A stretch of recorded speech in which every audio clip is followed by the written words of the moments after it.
70 years, Pitt's Design Build has earned our reputation locally for serving communities across South Dakota. We provide design and building services for schools. Welcome back to the riblets and wings special this week on Wednesday. Oh, really? Oh, baby. It was so good.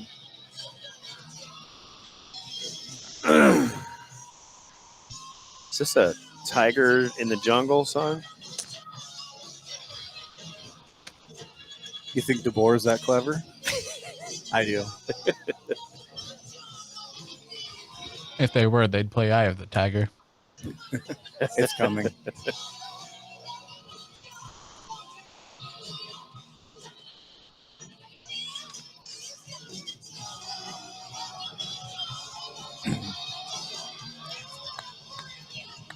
Rico Dowdle.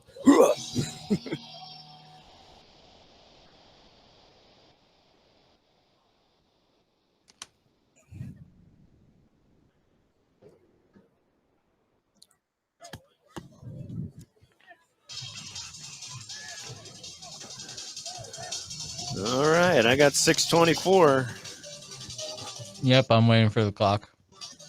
Churches, commercial offices, multifamily housing, and so much more. Pitt's Design Build is conveniently located in Pierre, Mitchell, and Sioux Falls to serve you and your organization. We bring value to our clients by facilitating the design and/or construction process. Give us a call today and check us out at pittsdesignbuild.com for a free building consultation.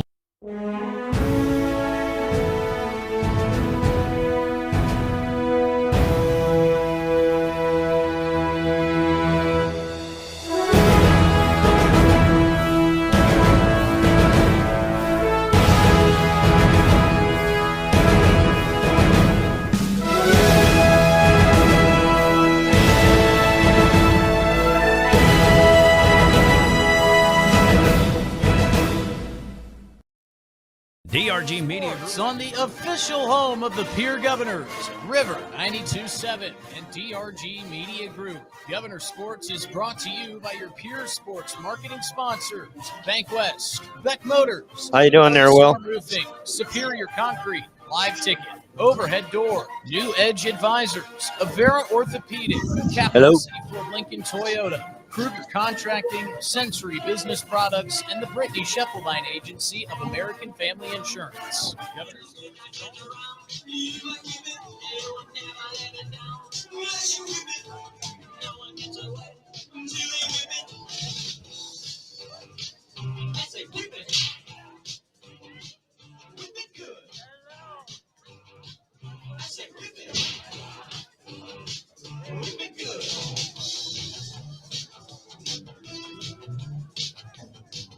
Hi, boys. You made her, huh? Going to stay warm? I think you're bundled up pretty good, looks like. Yeah. I'm ready for a couple geese if they fly over. Okay.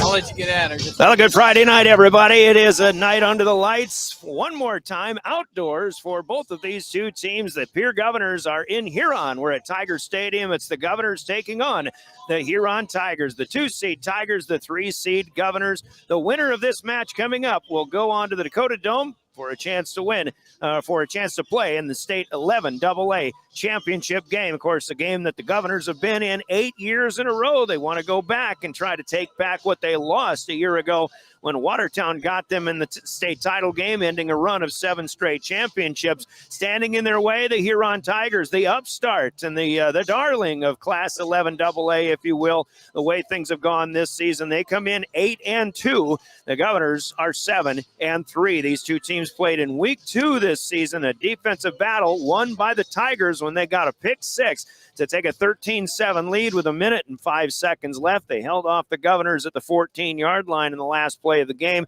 and it was Huron winning that night, one of 3 losses on the season for the Governors. Brian Oakland with the play-by-play coming up, and Governor Sports in the postseason is brought to you in part by, let me get my Governor postseason sports sponsors up here, along with our Pierre Sports marketing sponsors themselves. But tonight's game is also brought to you by First Dakota National Bank, the May Adam Law Office in Pierre, TMA, Wagner Auto, Hawaii Federal Credit Union, and Graham Tire, by Zander Auto Parts, Kathy Sonnenschein Properties, American Bank and Trust, Dakota Mart, Bauman Lumber, Ferding Electric, and we'll hear announcements throughout from the South Dakota High School Activities Association as well. Governor Sports, as usual, brought to you within the broadcast by our in-game special sponsors. They include Bank West, the South Dakota Office of Highway Safety, Central Dakota Eye Care, and Virotech in the South Dakota Attorney General's Office Consumer Protection Division. Sponsors also include Comtech, Rounds Financial Services, Coca-Cola Bottling, Wealth Partners, Ameriprise Financial, Family Dental of Pierre and Gettysburg, Hermanson Endodontics, Cowboy Country Stores, and Gales Gas Service in Pierre. Stay up to date with the scores at the end of each quarter when we give you the Gales Gas Service scoreboard,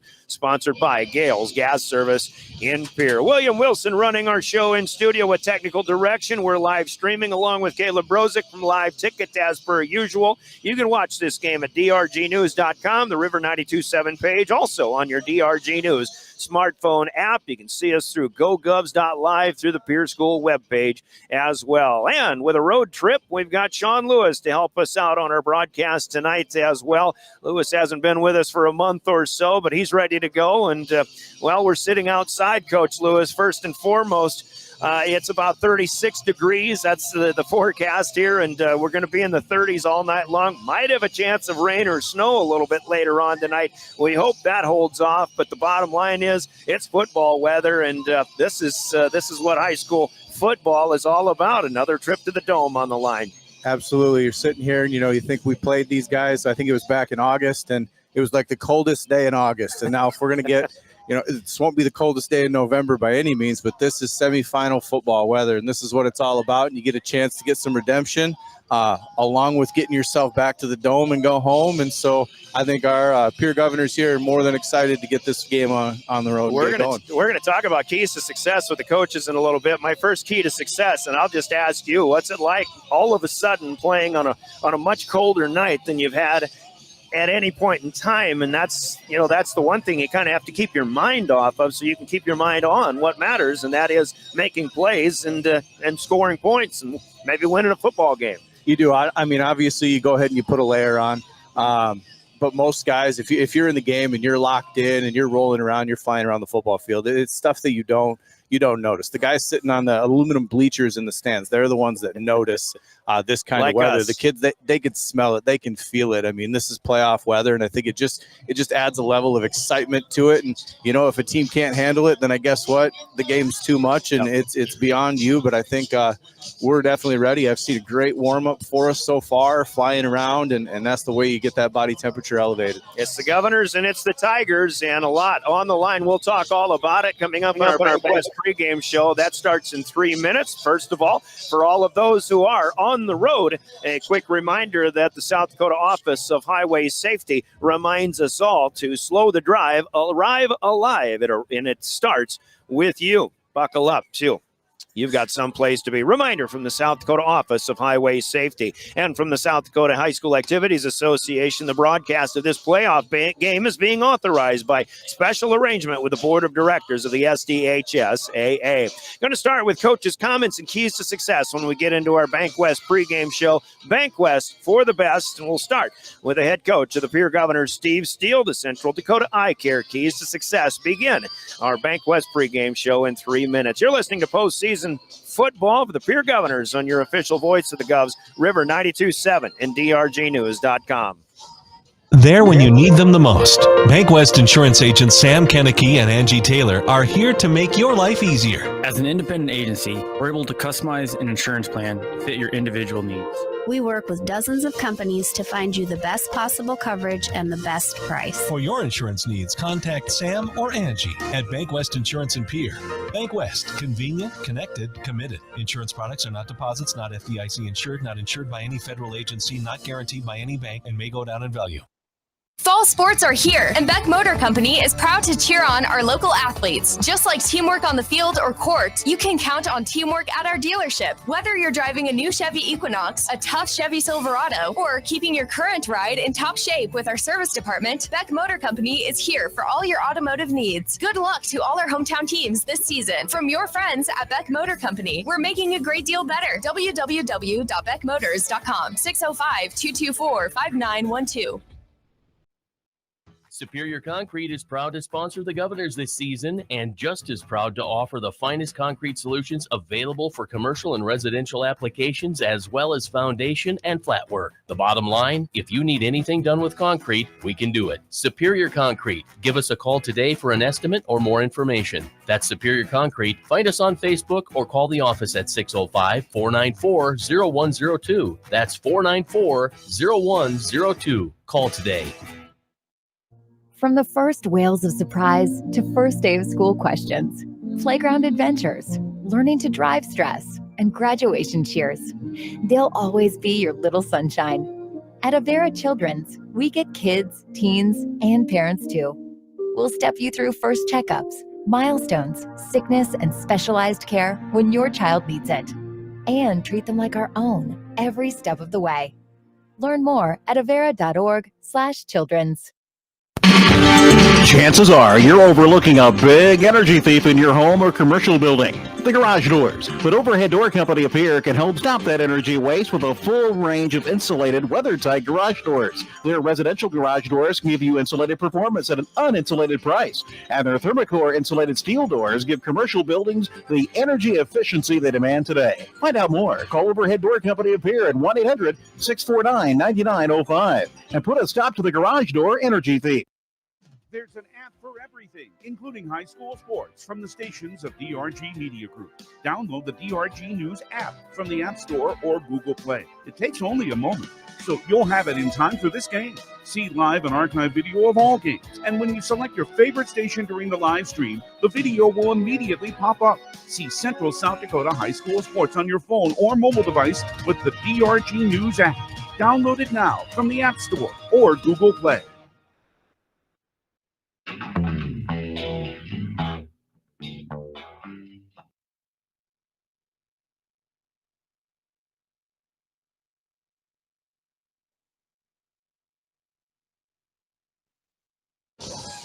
Well, a little technical problem with the smartphone here. It's cold out here in Huron. We'll see if we can get our interview with Coach Steve Steele going in our Central Dakota Eye Care Keys to Success. All right, it's 1 down and 2 to go for the Pierre Governors, and we're with Keys to Success, head coach Steve Steele.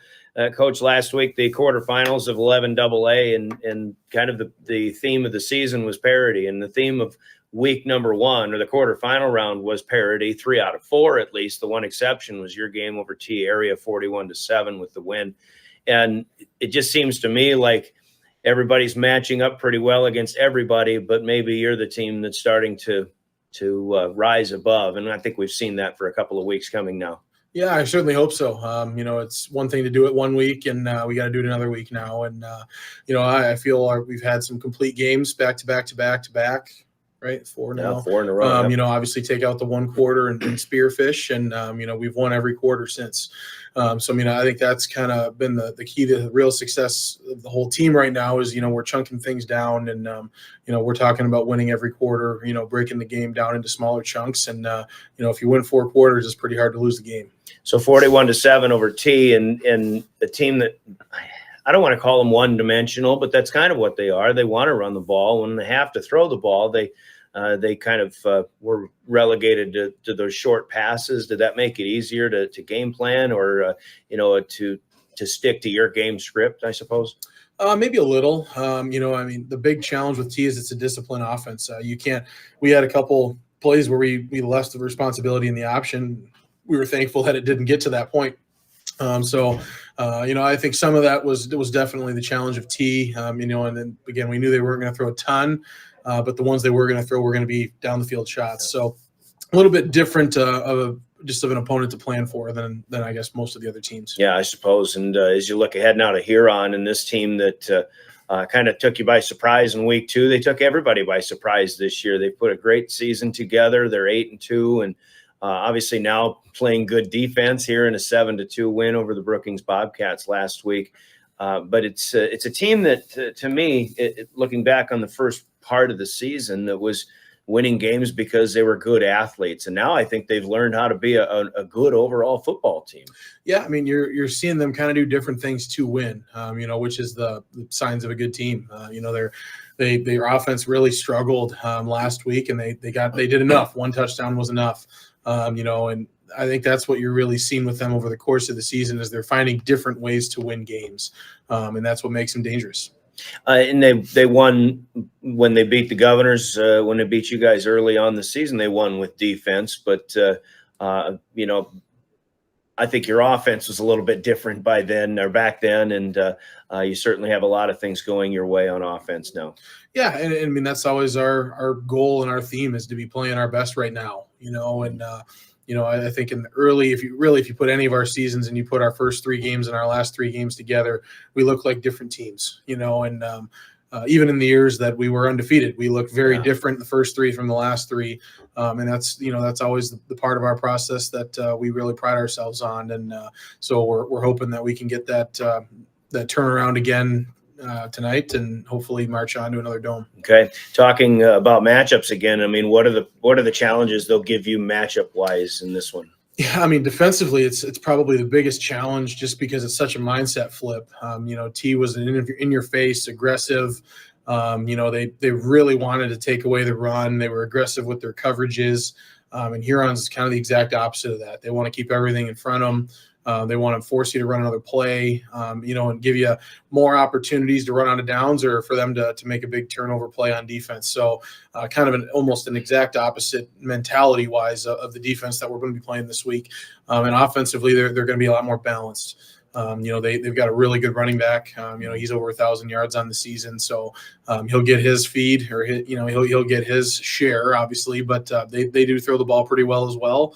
And they said they present some pretty good balance. Yeah, they've been.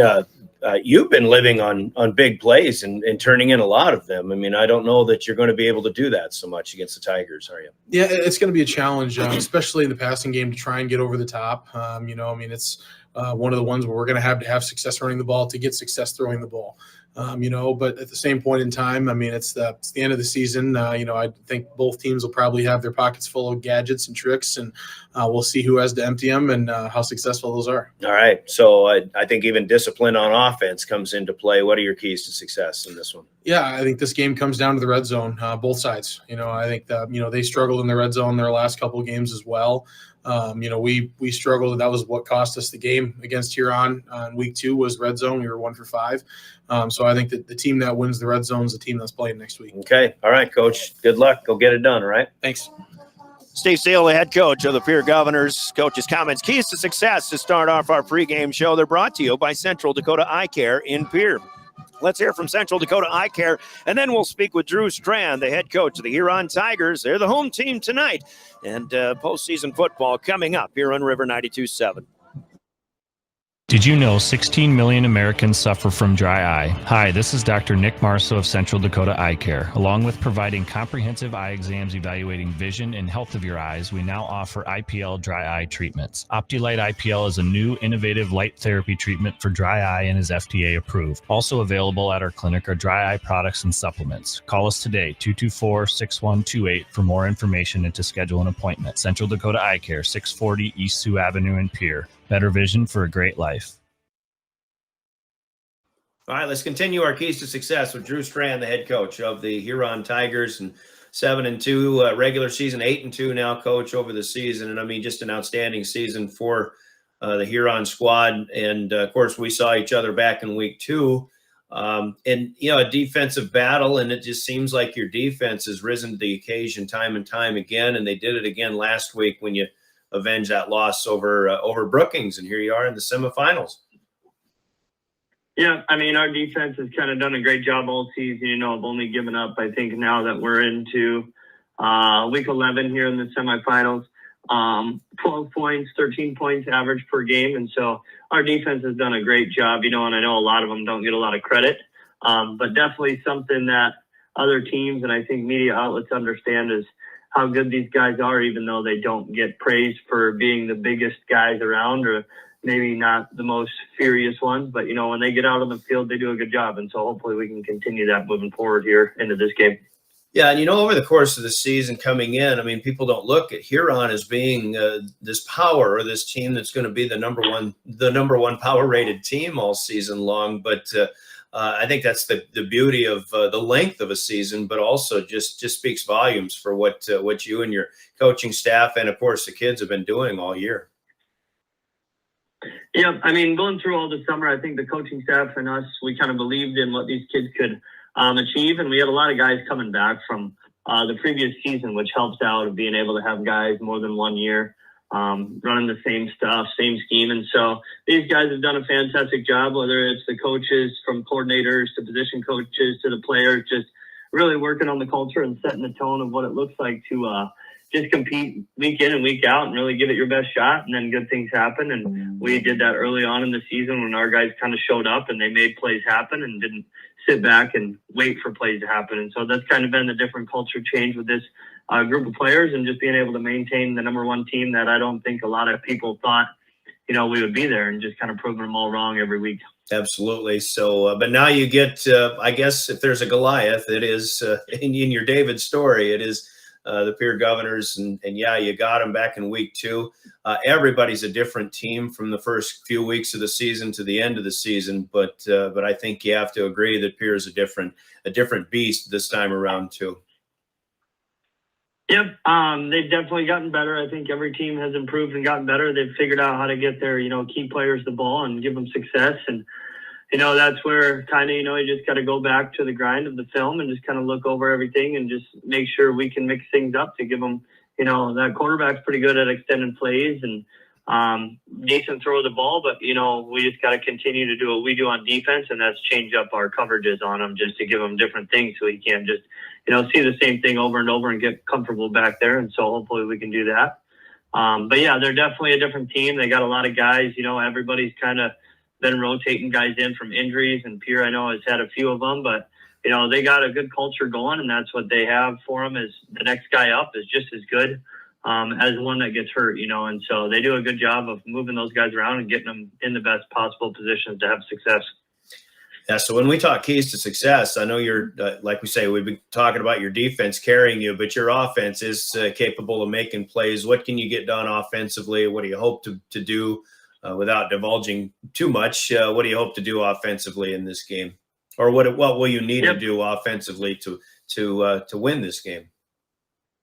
Yeah, I think, to win this game, we got to be more successful inside of the 30 or even the red zone. I know last week against Brookings, the previous 2 games, we've been 1 for 5 or 2 for 5, in the red zone. And so we gotta clean that up and be more successful when we're getting down there. And, I know it gets harder down there, but we just got to get rid of our mental mistakes. I think that was a lot of it in the previous 2 games, of their own mental mistakes, not other teams kind of stopping us down there. And so we got to execute better in the red zone. And, we got to come out and just be balanced offensively with the pass run game. Can't get too one-sided one way or the other, and just kind of keep them guessing.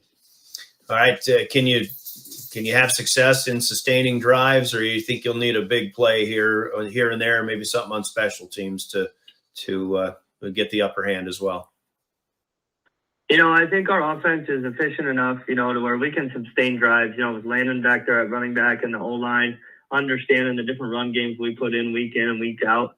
I think we can sustain those drives and kind of move the ball. We just can't get, kind of stagnated and feeling okay. We got to go after it every play. And, like they've been doing all season long, is just kind of get after it. And, the good things will happen as long as they give 100% effort and hold themselves accountable. I think, they can sustain drives, but we're going to have to finish them with points. That's going to be one key thing on offense, is we can't have a lot of empty drives. Otherwise, Pierre is an explosive team and is able to get those points up real fast. So we got to sustain our drives and be able to finish with points on the board, no matter how we get those points, whether it's a field goal or a touchdown. We just can't have empty drives. Okay. All right, Coach, we appreciate your time as always, and congrats on the season to this point. Best of luck to you. Thank you. Appreciate it. That's Drew Strand, the head coach of the Huron Tigers. They're the 2 seed with just 2 losses on the season. They came in game 1 of the season against the Yankton Bucks, and it came the last game of the regular season over at Brookings, but they avenged that loss to the Bobcats last week with a 7-2 win in the quarterfinals. Of course, the Governors coming in off of a 41-7 knockout of the T-Area Titans. Keys to success from the coaches are brought to you by Central Dakota Eye Care in Pierre. Let's pause for 3 minutes, and your starting lineups are coming up next. You're listening to Pierre Governor Postseason Football. From the early days of South Dakota statehood through today's digital revolution, BankWest has remained committed to helping customers and communities succeed. BankWest Associates uphold this commitment by developing innovative products, tailoring financial solutions to customer needs, and actively supporting community causes. For a bank committed to helping you and your community prosper, choose BankWest. BankWest. Convenient, connected, committed. Member FDIC. Do you dream of a custom home built within your budget and done on time? Kruger Contracting can make that dream a reality. They're a trusted home builder since 2003, and they're going to be upfront and open about cost and transparent about where your money is going when it comes to your new home. Their skilled crew will manage construction of your new home from start to finish. They're located in Pierre and can build your home in Pierre, Fort Pierre, or the surrounding area. Call 605-222-2523. Visit KrugerContracting.com or find Kruger Contracting on Facebook. At American Family Insurance, we help protect what you've achieved so you can fearlessly go after your dreams. For auto, home, business, and life, contact us today. American Family Insurance. Insure carefully, dream fearlessly. American Family Insurance, Life Mutual, Standard of Ohio and Wisconsin Company, 6000 American Parkway, Madison, Wisconsin, 53783. Call the Brittany Scheffelbein Agency, LLC, with offices in Pierre, Oneida, and Gettysburg. Dakota Storm Roofing is a locally owned roofing company in Pierre, specializing in both residential and commercial roofing services. They can handle your asphalt shingle, metal roofing, and flat roof needs. New construction, plus all types of roof repairs. They can handle the finishing touches, adding fascia, soffit, and gutters too. No job is too big or too small. For a free estimate, call Dakota Storm Roofing at 280-9794. Go to dakotastormroofing.com or find them on Facebook or Instagram. Do you love watching high school sports but find yourself wanting to be more involved? LiveTicket.tv has the solution for you. They're looking for production managers to assist for this school year. Duties include the management of equipment as well as basic technological understanding. But don't stress, paid training will be provided. Part-time wages starting at $20 per hour. Call 833-605-LIVE, extension 2. That's 833-605-5483, extension 2, and punch your ticket to joining one of the fastest growing companies in South Dakota. I'm Scott Nye. As a coach for the Pierre Governors, I know a winning game plan is crucial. When it comes to your finances, you deserve one too. At New Edge, the official voice. welcome back. Our commitment to you isn't. We're the same trusted team you've known, and we've expanded our playbook of resources to help you plan for retirement, manage investments, and protect your future. Let's build the strategy that gets your financial future into the end zone. Securities offered through LPL Financial, member FINRA SIPC. Advisory services offered through New Edge Advisors LLC, a registered investment advisor. New Edge Advisors LLC is a separate entity from LPL Financial.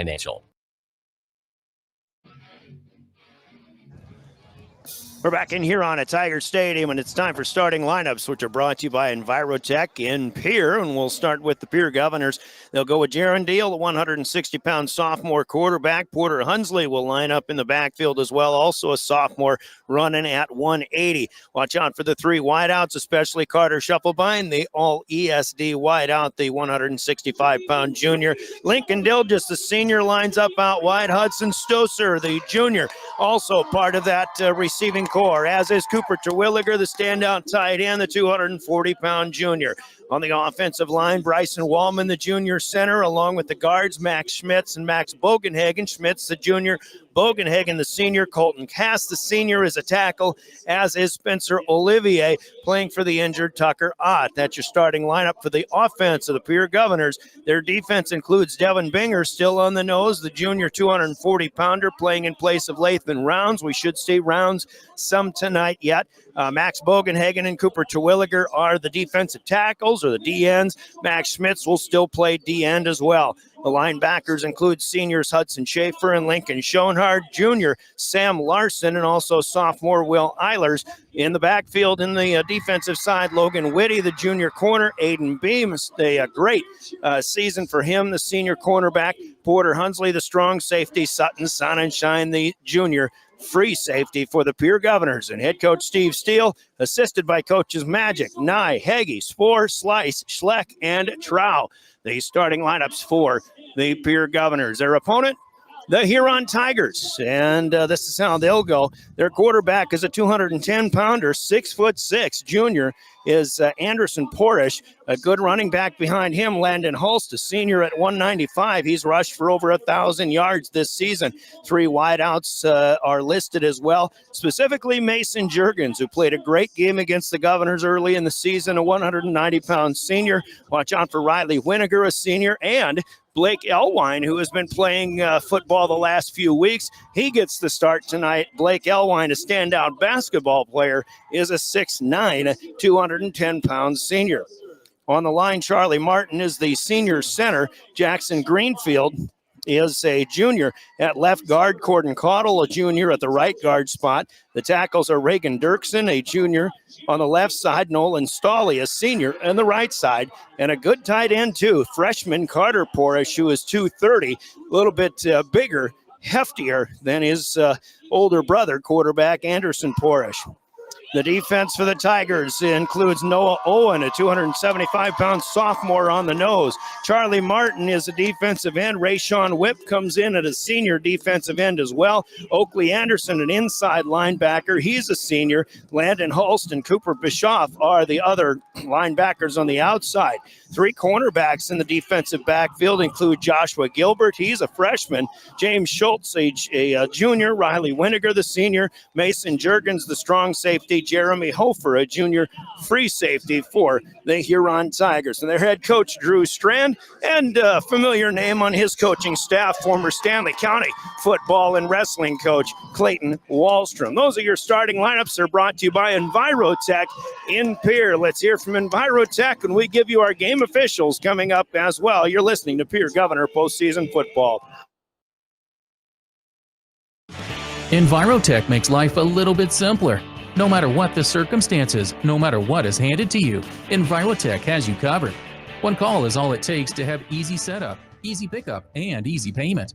Call Envirotech at 224-4804 or use their website to pay your bill online at envirotechwaste.com. Use the mobile app Waste Connect. Check their website or receive a robocall for collection schedule due to weather or holidays. Envirotech has you covered.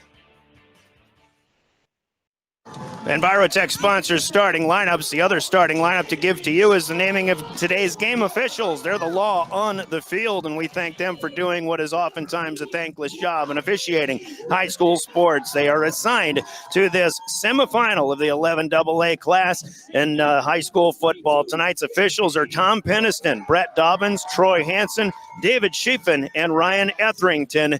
A great assignment to officiate semifinal high school football. Tom Peniston, Brett Dobbins, Troy Hansen, Dave Schiefen, and Ryan Etherington. Thanks, guys, for being our law on the field, sponsored by the South Dakota Attorney General's Office and their Division of Consumer Protection. Another 3-minute break. Our national anthem coming up. We'll have the enactment of the coin toss as well. And we'll bring in Sean Lewis to talk more about this one coming up. Governor Postseason Football and your official voice of the Governors, River 92.7 and drgnews.com.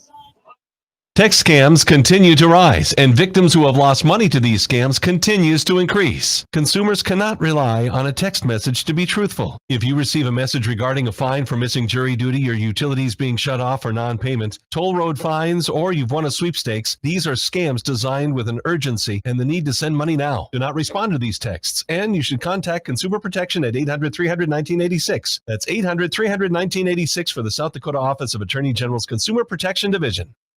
Capital City Ford Lincoln Toyota in Pierre is here for you. They make it easy when looking for a new vehicle, getting all available vehicle information so you can spend less time researching and more time enjoying your purchase. Shop their extensive inventory from home at CapitalCityFordToyota.com or stop into Capital City Ford Lincoln Toyota, 518 East Sioux Avenue in Pierre. Count on them for all your service needs with convenient scheduling and in-stock parts. Capital City Ford Lincoln Toyota in Pierre, 605-224-7378.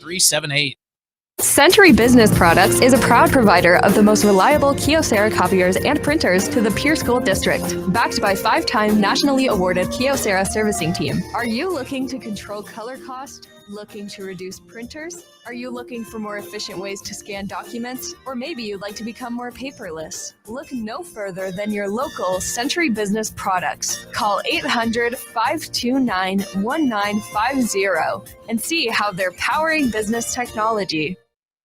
Fall sports are here, and Beck Motor Company is proud to cheer on our local athletes. Just like teamwork on the field or court, you can count on teamwork at our dealership. Whether you're driving a new Chevy Equinox, a tough Chevy Silverado, or keeping your current ride in top shape with our service department, Beck Motor Company is here for all your automotive needs. Good luck to all our hometown teams this season. From your friends at Beck Motor Company, we're making a great deal better. www.beckmotors.com, 605-224-5912. Dakota Storm Roofing is a locally owned roofing company in Pierre, specializing in both residential and commercial roofing services. They can handle your asphalt shingle, metal roofing, and flat roof needs. New construction, plus all types of roof repairs.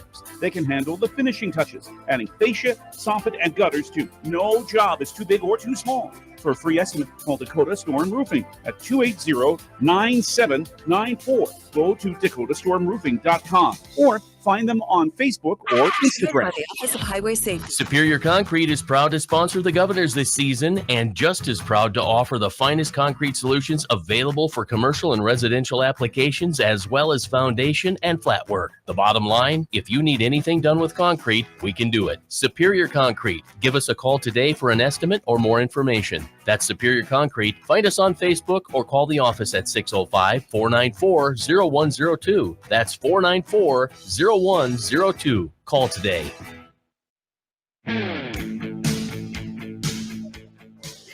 Welcome back to Tiger Stadium. We are in Huron. For those watching at GoGovs.live, we realize there are people standing in front of our GoGovs Live camera. We will have them, they'll be seated once this game starts. Otherwise, Caleb Brozick will, he'll move the camera angle in just a little bit, but get to know some of those Tiger fans from the backs of their head for just a little while longer. We continue our Bank West pregame show. Huron has just won the toss. They want to receive the opening kick, which is brought to you by Comtech. Here in just a little bit, the Governors will kick from right to left. The Tigers will return from left to right. Your opening kick is brought to you by Comtech, and that is after this. You're listening to Pierre Governor Football. Comtech has your technology solutions. Check out their showroom located right off the truck route on Irwin Street. Come in and see what you've been missing. A large selection of TVs, sound systems, and smart speakers, PCs, desktops, and tablets, home and business security and telecommunication systems. Comtech is your all-in-one solution for any technology needs. Wishing all athletes the best of luck in today's competition. Comtech. Come see what you've been missing. Driven by the Office of Highway Safety. River 92.7, KGFX FM, and K296FI Pierre. When you're distracted, who's driving? Comtech sponsors our opening kick, and here we go, folks. It's time for a trip to the Dakota Dome. And that should be decided in a little while as we bring you coverage of Pierre Governor postseason football. Comtech again to sponsor the opening kick, and we invite you to tune in throughout for our highlight plays when people are right on the money. Presenting highlight plays, those are brought to you by Rounds Financial Services in Pierre. It's Rounds Financial Services where your money works for you. Osaic Wealth, member SIPC. Ryan Oakland along with Sean Lewis. We'll get him in here, but let's announce our opening kick first. As Carter Templeton and the Governors in green pants, white jerseys, green helmets, boom, it from right to left, and we are off. And the kick a little bit short, taken at the 15-yard line up the near side. The Governors cover it well, and it has been all season long. It is Porter Hunsley in on the tackle as Landon Hulse brings it across the 20 to about the 23-yard line. Coach Lewis, once again, go back to our opening comments about just what it's like to play in cold football weather, but for a trip to the Dome on the line, it's do or die right now for both of these teams. Absolutely. It's going to take a couple hits just to really kind of feel out how cold that those shoulder pads get. And then once you get cracking a little bit, like I said, it just becomes second hat. You forget about what's going on, and it's just time to play football. And I'm really happy that we get to start on defense here. We've done a lot of talking about how the offense is diversified over the last couple weeks, but I tell you what, this group has played so confident in that time frame that I'm just excited to see what they do in showcase today. So Anderson Porras, the quarterback. They start from the near hash, and Porras wants to put it on the ground. He'll keep it himself. He crosses the 25, a gain of about 3, maybe 4. It looks like he'll get to the 27-yard line.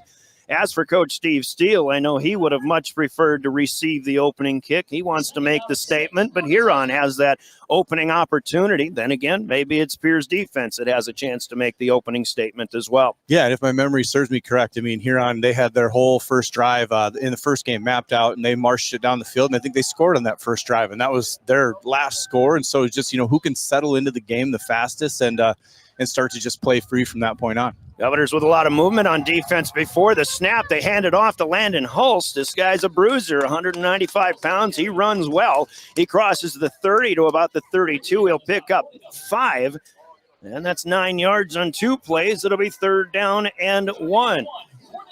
Yeah, you saw Cooper Terwilliger, getting aggressive on the edge there, and they're pulling some guys as well. Just kind of a little bit different. I don't remember them pulling guys and, kind of having a little bit of trap or power run game in that first.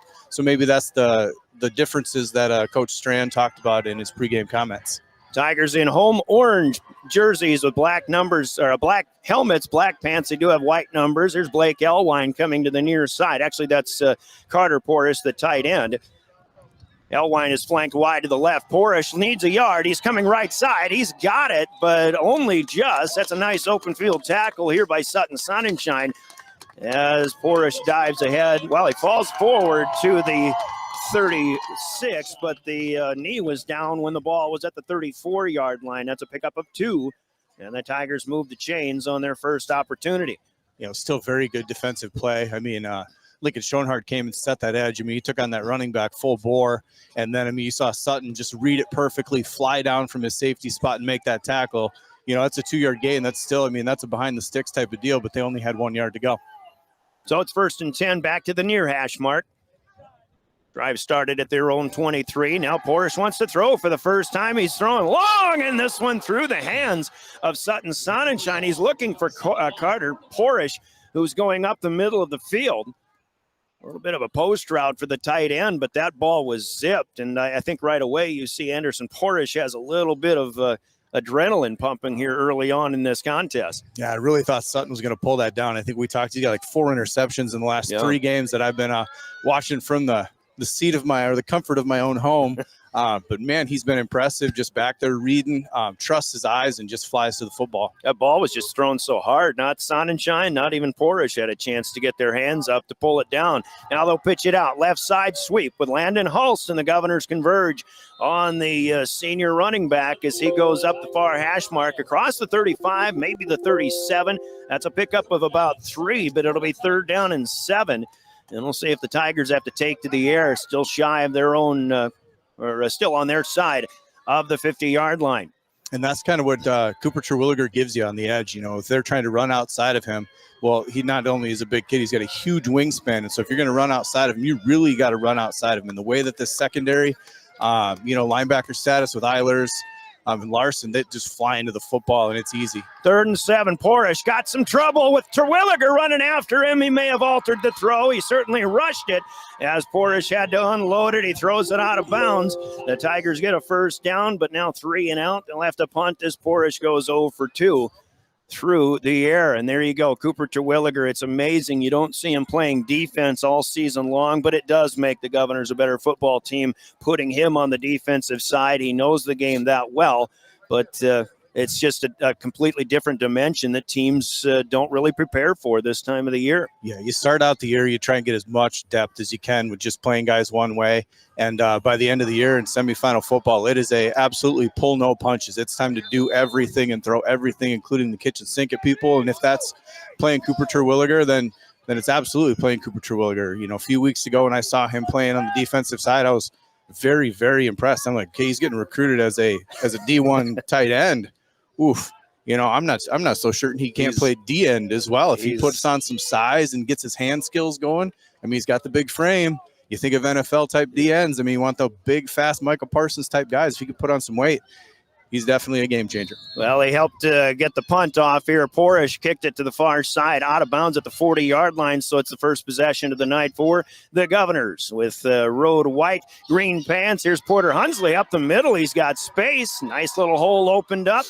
And he angles it back to the right side, crosses the 45 to the 48. That's a pickup of 8 yards on first down for Porter Hunsley, who is going to become even more of a factor running in place of the injured Carter Merrill. Yeah, I think Steele in one of his interviews talked about a little thunder and lightning. So you're going to get a little lightning with Deal. You're going to get a lot of thunder with Porter. And so, I mean, he runs hard. You saw pictures of him from last week carrying 3-4 Titans into the end zone trying to score touchdowns, and it's impressive to watch. Deal this time, he's got running room, and of course, he's been able to find a lot of running room. The Governor fans across the way as Pierre is running right up the numbers in front of them. They cross the 50 and now inside the Huron 40-yard line all the way to the 39, and that's going to be a pickup of 13 for Jaron Deal. 21 yards on 2 plays on the ground for the Governors as they touch the ball for the first time. Huron fans where we're at will chant for some defense. They'll go back to Hunsley, following blockers to the left side of the line. He's still on his feet. He's got somebody dragging him by the ankles, but it's Hunsley giving that young man a ride inside the 35 to the 34-yard line, a pickup of 5, and probably about 4.5 of those coming after contact. Just gives you an idea of what Hunsley is capable of when he runs the football. Yeah, he's churning his legs. He's falling forward. You're going to get an extra yard, extra 2 yards, probably even 3 or 4 even after contact. He's not scared of it. He's going to go seek it out, and he's going to run some people over. 2nd and 5. Deal keeps it himself. Governor's keeping things on the ground. Deal will get to the 30, maybe the 29, which is the line to gain. How close is he, though? Well, the chains are ready to move. Riley Winiger coming up from the defensive backfield to make the stop. 5 for Hunsley, 5 more for Deal, and chains are moving again. Yeah, when we talk about the diversification of this offense, I mean, it really starts with Jaron Deal at quarterback. When you get that +1 run game with a quarterback, you can't drop as many guys into coverage to try and, just keep everything in front of you. You got to dictate another guy for him, and if he can make that one guy miss, everything from that point in the game is one-on-one, and it can end up in big explosive plays. Doves on the far hash, quick pitch, short one at that to Porter Hunsley, and they'll just go right up the numbers this time on the far side of the field. Got to give credit right away to the Governor offensive line. You don't run the football as effectively as they have so far without a good surge. And in this case, the right side doing a heck of a job. That's 5 more to the 24-yard line. Yeah, unsung heroes, guys that we wish we could grab their numbers and call their name on specific blocks. But when you're in the trenches, you just do the dirty work and get it done. Still got 2 wide to the left side. Governors, don't put it past them to put it up in the air, but got to stick with what works at the same time. This is a quarterback draw. Deal up the middle, has a 15-10, and he's ankle tackled there. Otherwise, he's in for 6. A great job in the open field, but it's the last line of defense. Once again, the Huron defensive backfield. That may have been Winiger coming in on the stop once again, but this is 16 yards for the Governors. They're in the red zone. They're in a goal-to-go situation. First down at the 8-yard line. 6:06 clock running here. First quarter. Huron ran 7 plays but had to punt in their opening possession. The Governors will run their 7th play of their first possession from inside the 10-yard line. I don't think there is really any reason to put the ball in the air at this point. We were just putting that out there. Here goes Deal again, right side. Short side of the field is inside the 5. And James Schultz Jr. coming up. That's another defensive back who's making a stop. And right now you get past the first and second lines of defense, and that's how the Governors are being so effective right now. 6 more for Deal. He's run 4 times. Hunsley has 3 carries. And this is a 58-yard drive, but they need 2 more. 2nd down and goal from the 2. The 5:15 mark of quarter number 1. Deal pitches, Hunsley, and he'll race to the goal line. Touchdown. There is a flag, though. Yep, I thought there might have been a bit of a tackle effort on a block. And unless I saw something different, this should be a holding penalty, and it is on the Governors. So a 2-yard touchdown is wiped away. Huron fans rejoice as they've got finally something to slow the Governors down. First penalty in this semifinal contest. We haven't talked about the rest of the schedule, but the winner of this one goes on to the Dakota Dome, and they will take on the winner of top-ranked Yankton, who is hosting the number 4 seed Sturgis Scoopers tonight. We'll catch up on all of the scores that we can when we get to halftime. Of course, that's a ways away. Well, a little bit of a setback here for the Governors, but still Farhash at 2nd and goal from the 12-yard line. They've had no trouble picking up yards on the ground so far in this opening drive.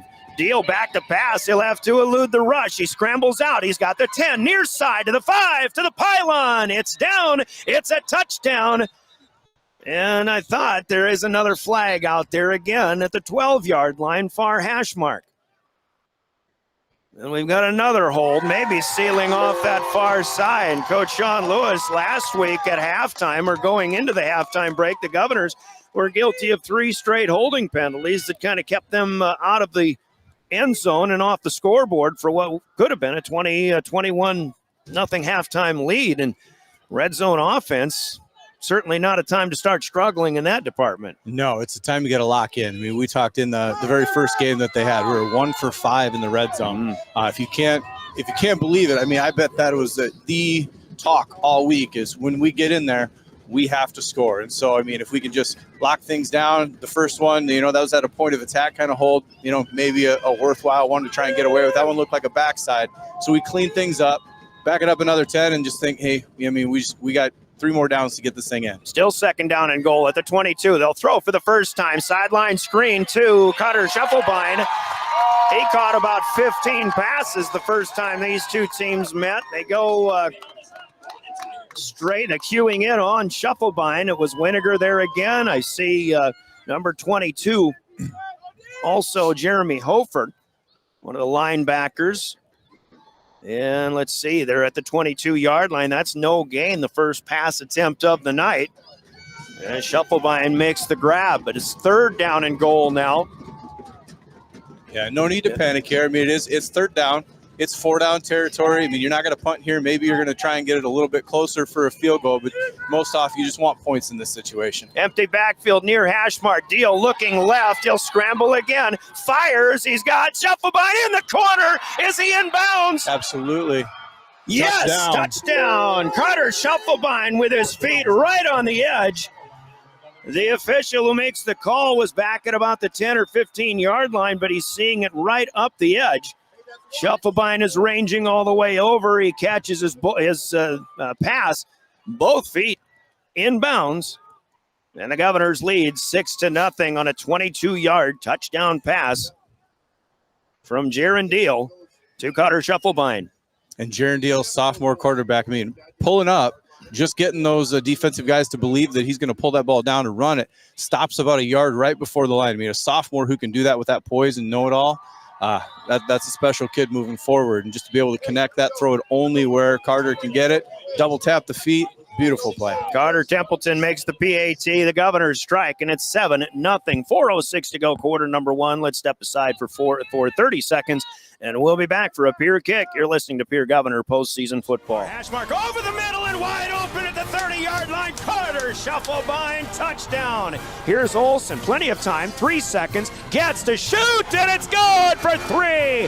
From football, volleyball, and soccer to basketball, wrestling, and softball, follow the Pierre Governors on the official voice of the Govs, River 92.7, and also on the River 92.7 page of the DRG News smartphone app and drgnews.com. Welcome back to the Owyhee Federal Credit Union Press Box. Owyhee Federal Credit Union, where they treat you like you own the place, because you do.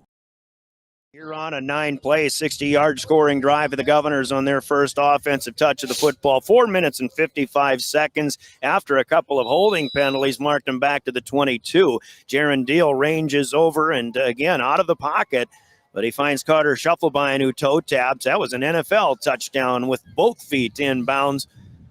22 yards out. Carter Templeton's PAT makes it 7-0. Templeton will kick right to left, a low line drive. Takes a hop at the 26, couple more hops, and it's fielded at the 15-yard line. Running far side, Mason Juergens.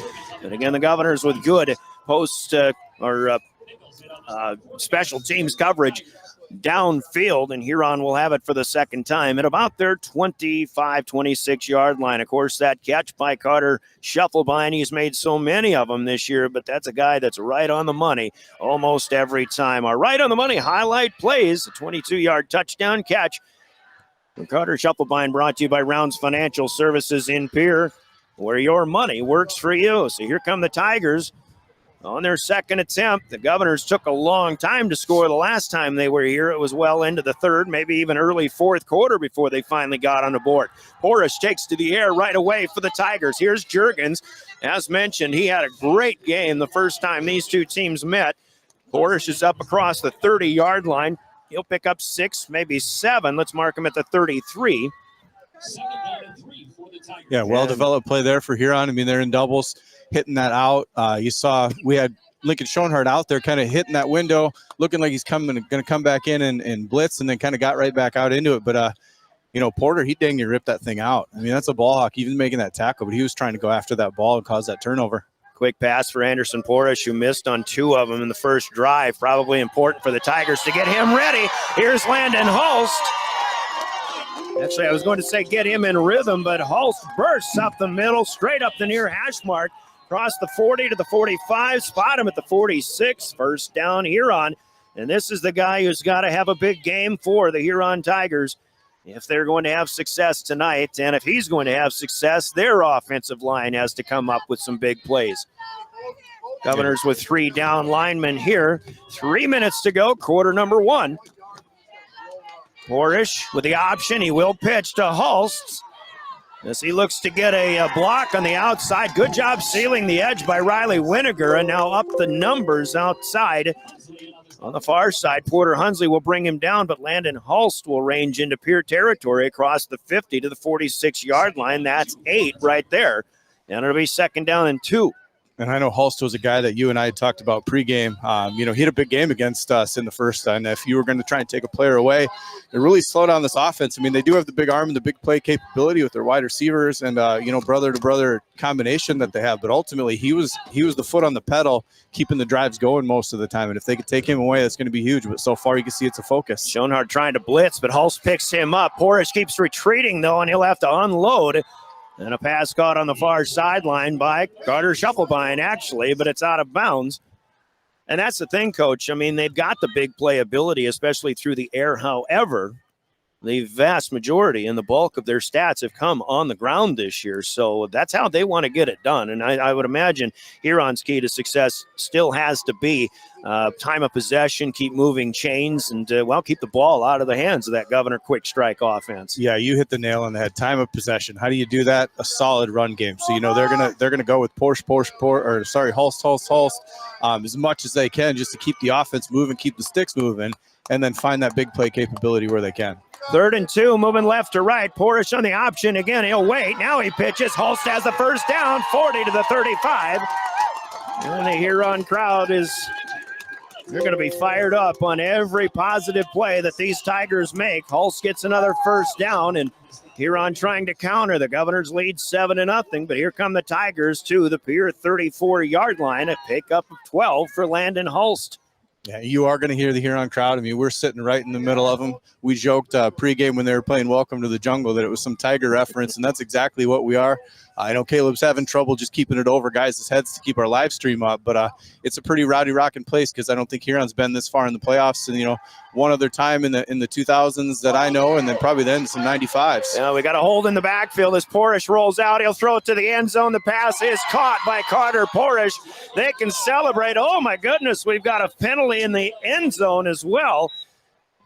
There was a blatant hold on a grab of a shirt tail by a Huron offensive line as one of the Governor defenders broke through, but now we've got a flag thrown in the end zone.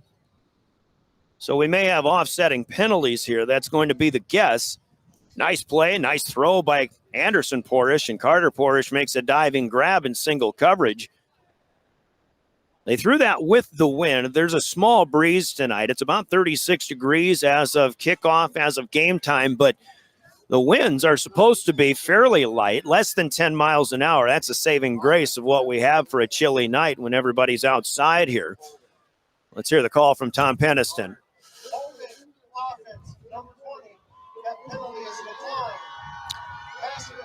It's PI on the offense as Porish is the one who pushes off, and that's a big, big play to help the Governor cause here. I didn't see the push, but there was space created. Maybe that helped him get the dive, actually, to get the pass caught, but that's a 15-yard penalty, offensive pass interference.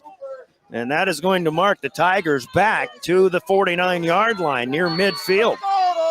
Yeah, you saw the early flag come out with the holding. You kind of take your eye off the rest of the play, just thinking, well, it doesn't matter what's going to happen. But they were jostling for position really good in the end zone. So 1st and 25 now. Porish wants to throw right away. Here comes Terwilliger. Now he gets up, gets connected with Blake Elwine, the big guy out there on the far sideline. Elwine will get minimal yardage. Looks like only a gain of 3, and Lincoln Schonard coming in to help on the stop. Now, we've seen Lincoln Schonard give up a lot of pounds, but how about a lot of inches in stature as far as somebody that you try to take down on a tackle? Yeah, but I tell you what, I mean, what I've seen over him in the last 4 games, just playing with a lot of confidence. He's really just sticking his nose in there and just, taking it one play at a time, not hesitating. He's going to go after it, and that's what I'm proud of him. I mean, you look at this defense, and I'm ready to get wrestling started. Don't get me wrong, but I want to watch these guys play football, this week and next week. And when you got that many defensive guys who are wrestlers, I mean, that's just what they're going to do. They're going to put your nose, they're going to put it on the ball, and they're going to make tackles like that. 2nd and 22. Nice double leg for Hudson Schaefer. We'll call it 3. They go, yeah. It's 3 points now for a takedown. They threw to Mason Juergens inside the 45. They'll mark him just inside the 43. It was Elwine for 3. And now Mason Juergens for 3. His second catch for just 10 yards. They've only thrown for 13 overall on 3 of 6. And now they got to pick up more than that for one play to try to keep this drive alive. 3rd down and 18. We are in the final minute of quarter number 1. Governors lead 7-0. This is Huron's second drive of the night. Porish ready to throw. This is an air out, and it's a free ball and a jump ball. And you've got Elwine able to come down with this one, and a flag is thrown. I don't know where the flag came from, but I mean, he did a great job getting to that ball. 2 hands, toe tapping again and getting out of bounds. Well, it was Aiden Beam who had 2 interceptions here in week 2. He's done a great job screening people off, but wasn't able to screen Elwine away. They're going to call this play out of bounds. Elwine comes down with a foot down on the white stripe. But when you throw a jump ball pass up there, of course, the Governors have 6'6" Cooper Terwilliger. Now Huron's got 6'9" Blake Elwine out here. He was not playing in the first half. It is still defensive pass interference, but that will be a 15-yard penalty for the Governors. It'll help the Huron cause, but they won't get the result of the play, which may have been enough for a first down. Yeah, I think the results of that play, I mean, they obviously called him out, saw something that we didn't see there down the sideline. I mean, we got orange jerseys and stuff in front of us, so we weren't really able to see where that sideline was. But here we go. 3rd down. I guess we got offsetting. We're back exactly where it was before. So it's 3rd and 4 now. The ball is at the Pierre 28-yard line. Coincidentally, there are 28 seconds left here in the first quarter of play. 7-0. Governors trying to preserve an early lead. Porish has Hulst in the backfield to help, but he wants to throw. It's a slant left side, wide open. Pass is caught inside the 10-yard line on the run, and Riley Winiger will make the progress into the red zone and even inside the 10-yard line down to the 7. A pickup of 19 yards, and a little surprised at how soft the defense ended up being on that play, but Huron's got playmakers, and the Governors maybe got a little too careful on that one. Yeah, great play call there by Strand. I mean, he just called it. His receiver sat down. I mean, you talk about a zone coverage buster when he's willing to find that soft spot, sit in it, and just the quarterback who can also make that throw. I mean, you take your hat off, you tip it, you move on to the next play.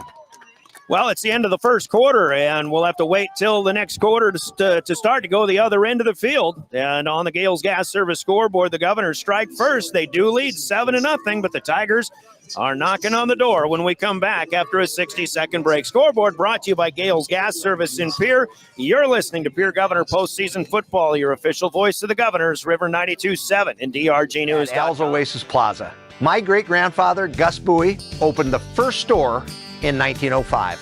I'm R.F. Bowie, the president of Bowie Foods. We aren't your typical store. You'll find everything you need for your family. You'll save money, and I promise, you're going to enjoy your grocery shopping experience. We carry a lot of locally produced products and some things you just aren't going to find anywhere else. South Dakota owned, family owned, Bowie Foods. Briggs Trucking and Construction in Fort Pierre provides quality freight transportation services, cargo hauling, excavation, and demolition services. They also specialize in dirt and gravel work for everything from commercial work to new construction. Briggs Trucking and Construction will haul everything from light poles to farm and agricultural supplies. The bigger the job or the bigger the load, the better, as that is where their expertise really shines. Contact Briggs Trucking and Construction at 605-280-2848 or email them at cbriggs25@pi.midco.net to visit about your next project. Graham Tire of Pierre. Welcome back to the Owyhee Federal Credit Union Press Box. Owyhee Federal Credit Union, where they treat you like you own the place, because you do. Line that after a 21-yard hookup between Anderson Porish and Riley Winiger. I don't know if our live stream will have a better angle on this end here, but they'll go to the ground, and Anderson Porish is into the end zone from 7 yards out. The Tigers respond, and just like that, the first play of the second quarter, and Huron is within one at 7-6. Coach, you talked about the last time Huron was at this level. I think it was, you go back 8 years in a row the Governors have been in the Dome. It was the second of those 8 years that the Govs beat Huron in the Dakota Dome. So that's been 7 years ago. Yep, absolutely. I think since they've been this far. Porish scores the touchdown. Anderson Porish kicks the PAT, and we're knotted up.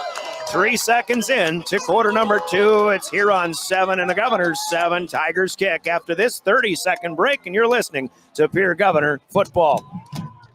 When you need building supplies, there's no need to go anywhere except to Bauman Lumber in Fort Pierre. Hometown shop specializing in tires to fit vehicles, from ATVs to large farm equipment and everything in between. At your tire store next door, you can find a plethora of brand name tires that range from 4 to 10 ply and much more. Our highly skilled technicians can handle brakes, heating, and air conditioning. Call us today at 224-8643 or visit us at grahamtire.com. Graham Tire is a proud sponsor of Pierre and surrounding communities' local activities. Buying or selling a home is a big decision. You need an expert who knows the market and gets results. Scott Darnall at Lee Real Estate in Pierre brings experience, local knowledge, and a no-nonsense approach to help you navigate every step. Whether you're looking for the perfect home or the best offer, Scott is committed to making the process smooth and stress-free. Ready to make your next move? Call Scott Darnall at 605-220-2676. Lee Real Estate, Meredith Lee, broker, owner. Lucky for back us. to the Owyhee Federal Credit Union Press Box. Owyhee Federal Credit Union, where they treat you like you own the place, because you do. Yeah, if you told me this game was going to end, with Huron not scoring, I'd have probably thought you're crazy. I think there's no way. Their offense has been, too good. They've moved the ball. They've struggled. I think Coach Strand talked about in his pregame as well. They've really struggled in the red zone. So, they've moved the ball. They've got it downfield. And, unfortunately, you have a couple penalties here and there. And that's where both teams have now had penalties in the red zone. Just got to clean it up on the other half of the field. And there's a lot of game left, and this is going to be a fun one. Yeah, it's going to be maybe a test of who can stop whom the most. The Governors bobbled a squib kick, but it was recovered by George Rapp at their 31-yard line. So Pierre will take over again, 11:56 to play in the second quarter. 7-7 near hash mark. Govs are moving from left to right now, which is north to south, and with whatever breeze we have here in the Fair City, that's the direction they are going. Quick pitch out to the near side. And there's a flag that was thrown, but it ended up on the track on the near side. Was it thrown by the near side official, and did the wind actually take it that far? That's kind of a surprise here, but there is a discussion between officials, and we got an illegal formation called on the Governors. And obviously you throw some human nature in here, folks, but and Coach Sean Lewis, but everything that happens that goes Huron's way tonight, those fans are going to let the Governor fans know about it. You can pretty much bank on that. Oh yeah, like I said, we're in the middle. It's a rowdy ruckus crowd. It's packed, and they're here supporting their teams as they should. 1st and 15 now after a penalty. That's the 4th penalty for the Govs so far. A couple of holds. which did not. Well, they could have, but they did not. Kind of negate a touchdown on the Governor's first drive, but then a pass interference, and now this illegal formation that forces them into a 1st and 15. Jarendale will take the snap. They'll go with Hunsley, and the Tigers will get in there, and they'll push them back. 64 is Rayshawn Whip. He's a 170-pound defensive end. He actually did not play or at least he didn't start in the first meeting between these two teams. This is a loss for the Governors back inside the 25 to the 23. A loss of 3 for Porter Hunsley. Yeah, and I'd be remiss if I didn't talk about the Governor faithful as well. I mean, you talk about any bit of bleacher space that's over there between the student section on the side and the parents, and we've got people standing along as well. There's not a seat over on that side either. So the Governor faithful are here in droves. 2nd and 17. Deal rolls out to the right. He finds his big tight end, Cooper Terwilliger, and that's a nice receive up shy of the 40-yard line. He'll get a big chunk of that 17 yards back. Actually, Terwilliger backpedaling, and he ends up out of bounds at about the 37-yard line. This is a gain of 14. Jarendale 2 for 2, but the first one went for 0 yards, so that's all he's got so far. 3rd and 4 now for the Govs. 10:15 clock running, second quarter. Near hash mark, you get a good look at it right here in front of us. Deal, quarterback draw, he's running it again. He got a 40 to the 30 to the 45, up near the 50, brought down to the 47-yard line, a gain of 10. And the threat of the running quarterback, let alone the escapability, but this was a quarterback run all the way. Good for 10 yards, and the Governors will move the chains. Yeah, you think it's 3rd down. You probably think that they're going to pass. You get that good edge rush going on, so the pocket does exactly what you want it to do, and then he pulls it down and gets vertical up the middle. And, you know, I was sitting there yelling at my couch. I'm like, dang, he is slippery. Yeah. And now to see him, I mean, not on TV, but up close and personal here, that's exactly what he is. He just moves his shoulders this way or that way, avoids it, and he gets a lot of yards. Shufflebine went in motion, probably wanted a pitch pass. Instead, Jarendale drops the snap, and he picks it up. Shufflebine turns into a blocker, and he kind of helps the way. Deal is into Huron territory with a gain of about 6, actually 7 to the 46-yard line. Something out of nothing. Deal with 6 carries and 57 yards so far. 2nd and a few here as we approach the 9-minute mark of quarter number 2. Yeah, that one's definitely not on the play call sheet. Snap the ball, drop the ball, pick it up, somebody turn into a blocker, but everybody doing their job moving forward. I mean, that's all you can ask at this stage of the game is you got to move forward. 2nd and 3 now. Deal ready to run again, looking into the crowd, but he will get hit and brought down by a couple of different Tigers. Quick defenders here for the Huron, and this is another loss on the play for the Governors as they're pushed back to the 47, a loss of 1 for Jarendale. Yeah, Huron's kind of gaining their footing a little bit here in the line. They've mixed up a few stunts, kept the Governors just questioning exactly which gap they're going to be in when they're trying to run their integrities, and we've seen them have some success up front, so hopefully we can dial one up. 3rd and 4 now. 2 receivers right, 1 far to the left. Terwilliger is down line on the left end, and now they'll go with Shufflebine. No, they'll fake it. It's Deal to the 40, 30, 20. One man to beat is Whittaker. 10, 5, touchdown. Jarendale fakes the pitch to Carter Shufflebine. He faked me out, but he streaks up the far sideline for 47 yards, and the Governors retake the lead, 13-7. Jarendale just shows the speed and the quickness. Coach Steve Steele talks about Shufflebine, and now he's talking about Deal in the exact same way. These guys are lightning quick, and you better be on them quickly, otherwise they're going to run right by you. I hope he does track. I mean, Coach Slice over there, I know he's the track coach, but, man, he was shot out of a cannon, especially, I mean, right, just fake that pitch, pull it down, absolutely knew where he was going, saw it, vision. Get to the pylon. Oh, man, that was beautiful. Templeton's kick is good. The Governors are back up by 7. It's 14-7, just under 8 minutes to play. Quarter number 2, Jarendale in from 47 yards out. The Govs will kick in 30 seconds when we come back with more Pierre postseason football. Life is full of choices, big and small. They define us, make us who we are. And when it comes time for you to choose a car, home, your next big adventure, or start a new business, Farmers Union Insurance has the variety of coverage options to protect each perfect moment. Farmers Union Insurance. Contact your local Farmers Union Insurance agent today.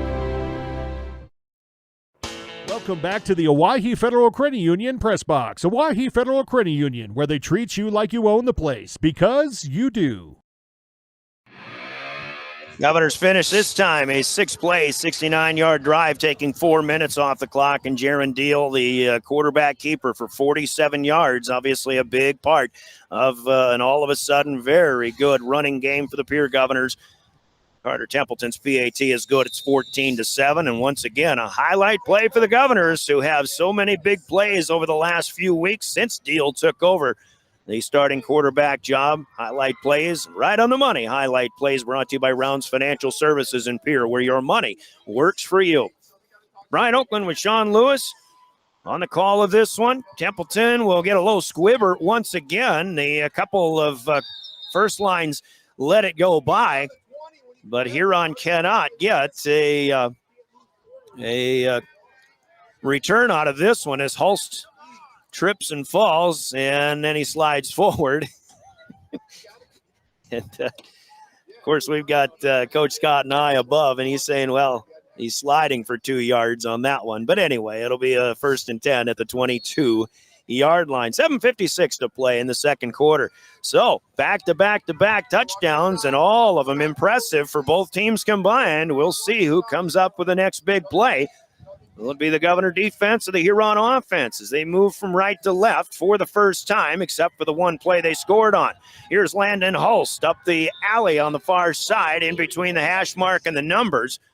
Starting at the 22, he'll cross the 25. Sutton Sonnenschein will bring him down at the 26 for a gain of 4, and it'll be 2nd down and 6. I think Hudson Schaefer stuck his nose in there nice and early. You see Will Eilers over there. I mean, well, shout out to, I think we heard there's a contingency of Eilers in Iowa. There's a watch party. So I won't say go Hawks, but I just did. I will. So John Wayne, you got it. I got you there for his, there we go. Man, awesome to see him playing linebacker and doing his deal. So thanks for watching Marion, Iowa. Porish throws one out near side, and this one short hops Mason Juergens. And that is a forward pass, not by much, but Porish just didn't put much on it. Threw it a little tentatively. Yeah, and you heard Coach Nye above us yelling, get on it. Absolutely. That's what I'd be yelling from the sideline. Doesn't matter if it was forward or not. You leave no doubt. You let the official figure that out. You get on that ball just in case it is a turnover. So it'll be 3rd and 6 now after the incomplete pass. Porish so far is 4 out of 8. 7:15 as the clock stops, second quarter. Big play here for Huron. They need to make some progress on this possession. Try to keep field possession in their favor, but this will be a quarterback sack. Porish tried to get out of there. Hudson Schaefer finds him in the mix and will bring him down. And it's a loss on the play for Huron. They'll have to punt for the second time. The ball rests at the 23-yard line and a loss of 3. Yeah, you see now the Governor defense, they dropped a couple of the guys that they initially had up on the line, so taking away some of those underneath routes.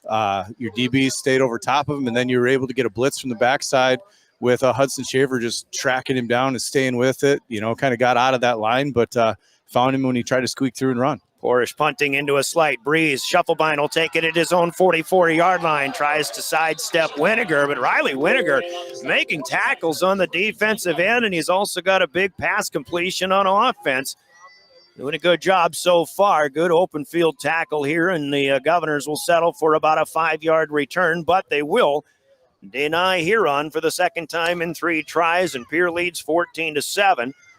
Ready to try for more, starting at their own 49-yard line. So field position, as we just mentioned, advantage Governors. Yeah, not having to go a full 80 yards. Huge benefit here. Only having to roll 51. And, you know, that's 2 defensive stops now, to their, 0. So, let's just keep it rolling. 6.5 minutes, second quarter to go. Porter Hunsley looking for space, and He will stay behind his blockers and then make his cut across the 50-yard line inside the Huron 45 to the 44, pick up 7. And Porter Hunsley showing good patience on that one. He's got 22 yards on his first 5 carries. Couple of big plays, especially a 47-yard touchdown run for Jaron Deal the last time the Governors had the ball. They've got it 2nd and 7 now. 3 receivers eligible to the left. They'll throw that way. Shufflebein has it at the 45, looking for a block from Terwilliger. He makes one man miss. The block never came, but Shufflebein has a first down inside the 40 down to the 35-yard line. That'll pick up 9, and Pierre will move him. Yeah, you don't need the big play here. You're not trying to just go up by 21. You're also trying to keep this time of possession, even though you only got 51 yards to go.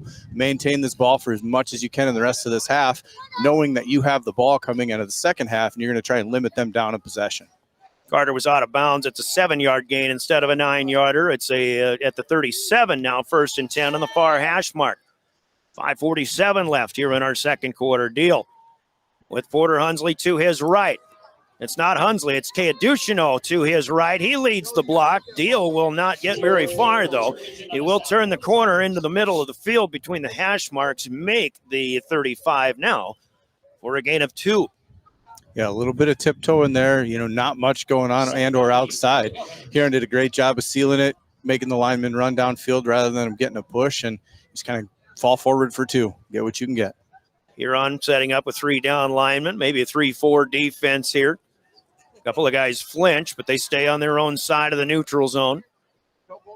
Deals in an empty backfield. 2 receivers wide left, 1 to the right. To our near side, 2nd down and 8. Jaron wants to throw. No, he'll tuck and run, and he's got to get away. And he does. He gets to the 30, then takes a hit. And Jaron maintains possession. He took a big hit, but first of all, talk about the slipperiness again as he gets away from the rush. Yeah, he had to break one hand on the back of the jersey right there. Yeah. Yeah, he got out of the grasp. 7 yards, and it's 3rd and 1. Jaron already over 100 yards with that 47-yarder. Helping out. I've got him at $112 in 10 carries. Huron wants defense. They need a stand. It's 3rd and 1. Give it to Hunsley. He is wrapped up, but he's still fighting forward. He's got it to the 25-yard line. That is a first down and more. They'll even spot him at the 24. Porter Hunsley got wrapped up. Who was that? 52, I think, Charlie Martin, who got him early, but he tried to tackle him up high, and I don't think that's the way you get Porter Hunsley on the ground. No, I mean, he churned his legs. He got it going, and, I mean, he got a bunch of yards there, but you could ultimately see you don't need him driven back 5 more yards before you get a whistle blown there. I get, forward progress being stopped, but 2 to 3 yards extra. I mean, maybe they're waiting for him to pop one out or fumble the football. Not sure. I'm hoping as a guy, you just call that a little earlier. But he did get 4 yards on it. 1st and 10 at the 24-yard line. The Governors on the move. Their 3rd offensive possession. They're 2 for 2 so far. Deal ranges to the left on the keeper. Flag comes in from the umpire. That usually means holding on what otherwise would be about a 2-yard pickup here for Jaron Deal. Yep, coming in from where it was. It's, holding on the outside there. And exactly what he threw. That's Terwilliger. They single out, so Pierre will be guilty of their 3rd hold. And once again, they come, in this case, just outside the red zone, but the first 2 were very much within the red zone on the opening drive of the game. But still no panic here. 3:42 on the clock. First down. I mean, you're right inside the red zone. We talked about taking the rest of the time off the clock and limiting the possession. This is definitely a no panic. Back to the script. Get going. Deal. Pump fake. He's looking. Actually, Terwilliger. Now he's got a man in the middle of the field, and this might have been a short hop. It might have been a catch. Teodushino says, nope. Actually, they will say it was a short hop. That pass was a little bit underthrown. Dushino waited. He was ready in there to block. He broke out of the backfield, and he was wide open at the 25-yard line, but the pass comes up just a little bit short. If he catches that in stride, he's got some running room. But the Governors will come up empty on that one. And it'll be 2nd down and 20. 3:22 left. Again, a trip to the Dakota Dome on the line here.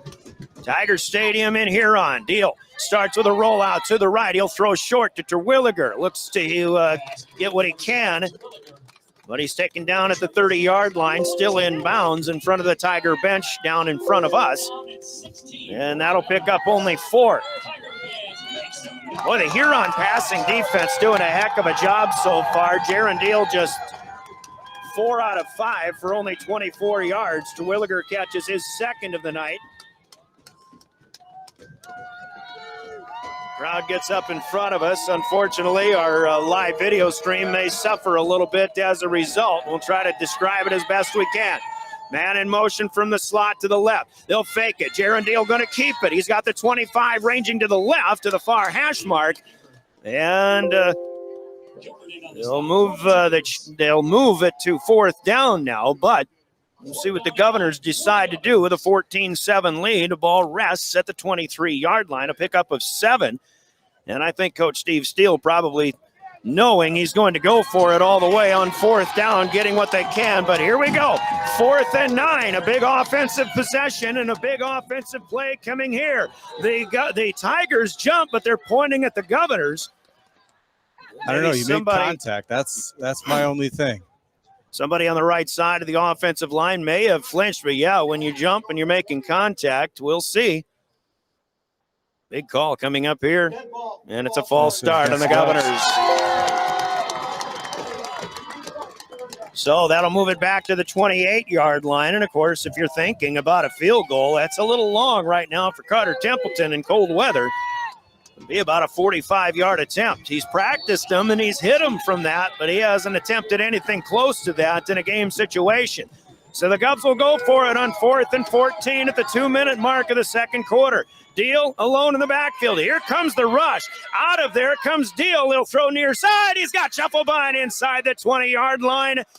And the catch is made at the 15, it looks like.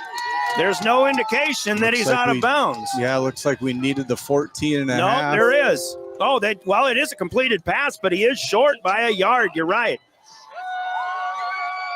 The line to gain was the 15-yard line, or the 14, as Coach Lewis said. Yep. They get to the 15, so a pickup of 13, but the Governors will turn it over on downs. That's a great play by the Govs and Carter Shufflebine in particular, but the Tigers turn the Governors over.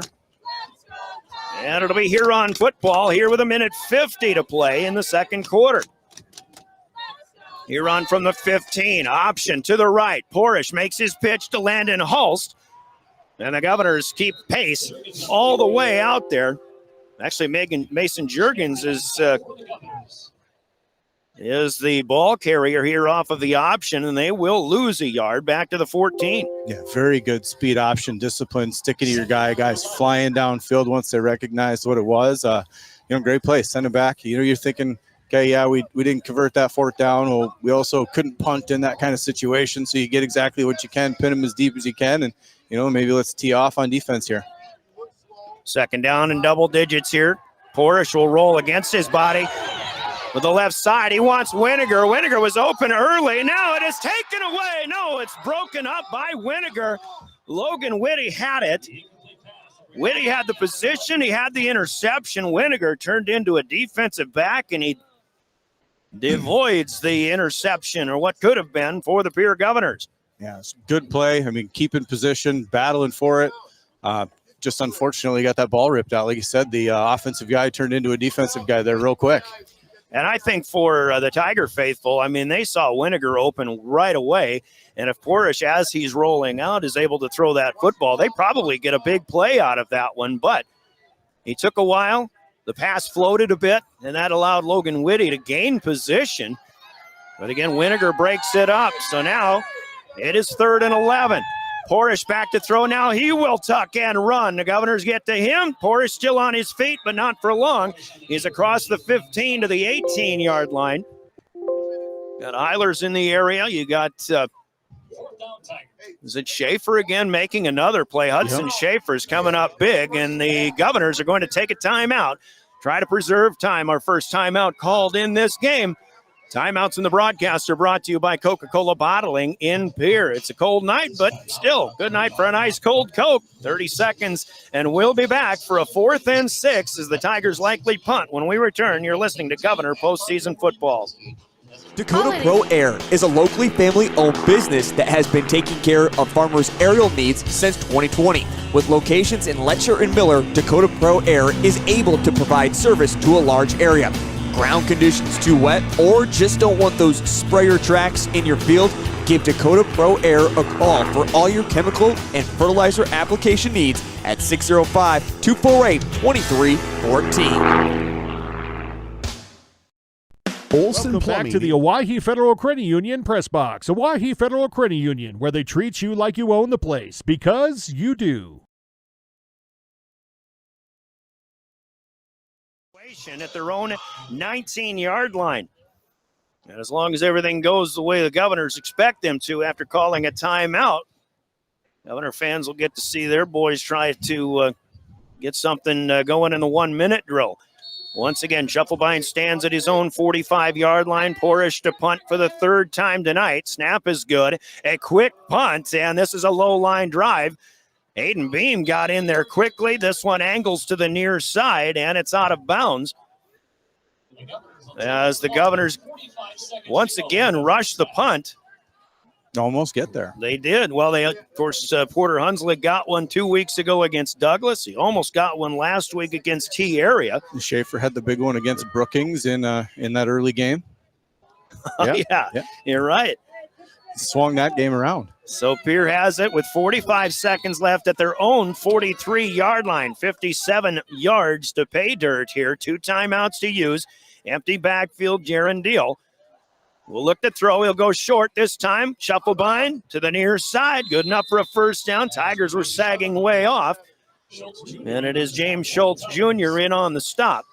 It's always an interesting time of the game where, you've got a possession and, you're in your 2-minute drill or, 51-second, whatever have you. And, how soft are they going to, play? You say prevent defense kind of gets you into trouble a lot of the times. You saw that's what they were dropping off doing. So let's see if we can hit some underneath routes. And then it's a one-on-one matchup that if you can spring one, that spells disaster for the defense.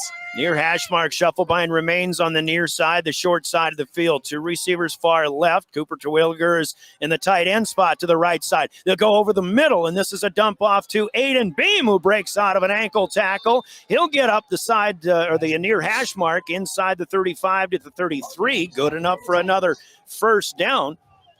Beam was wrapped up initially and was not going to have a 1st down until he gets that 2nd effort.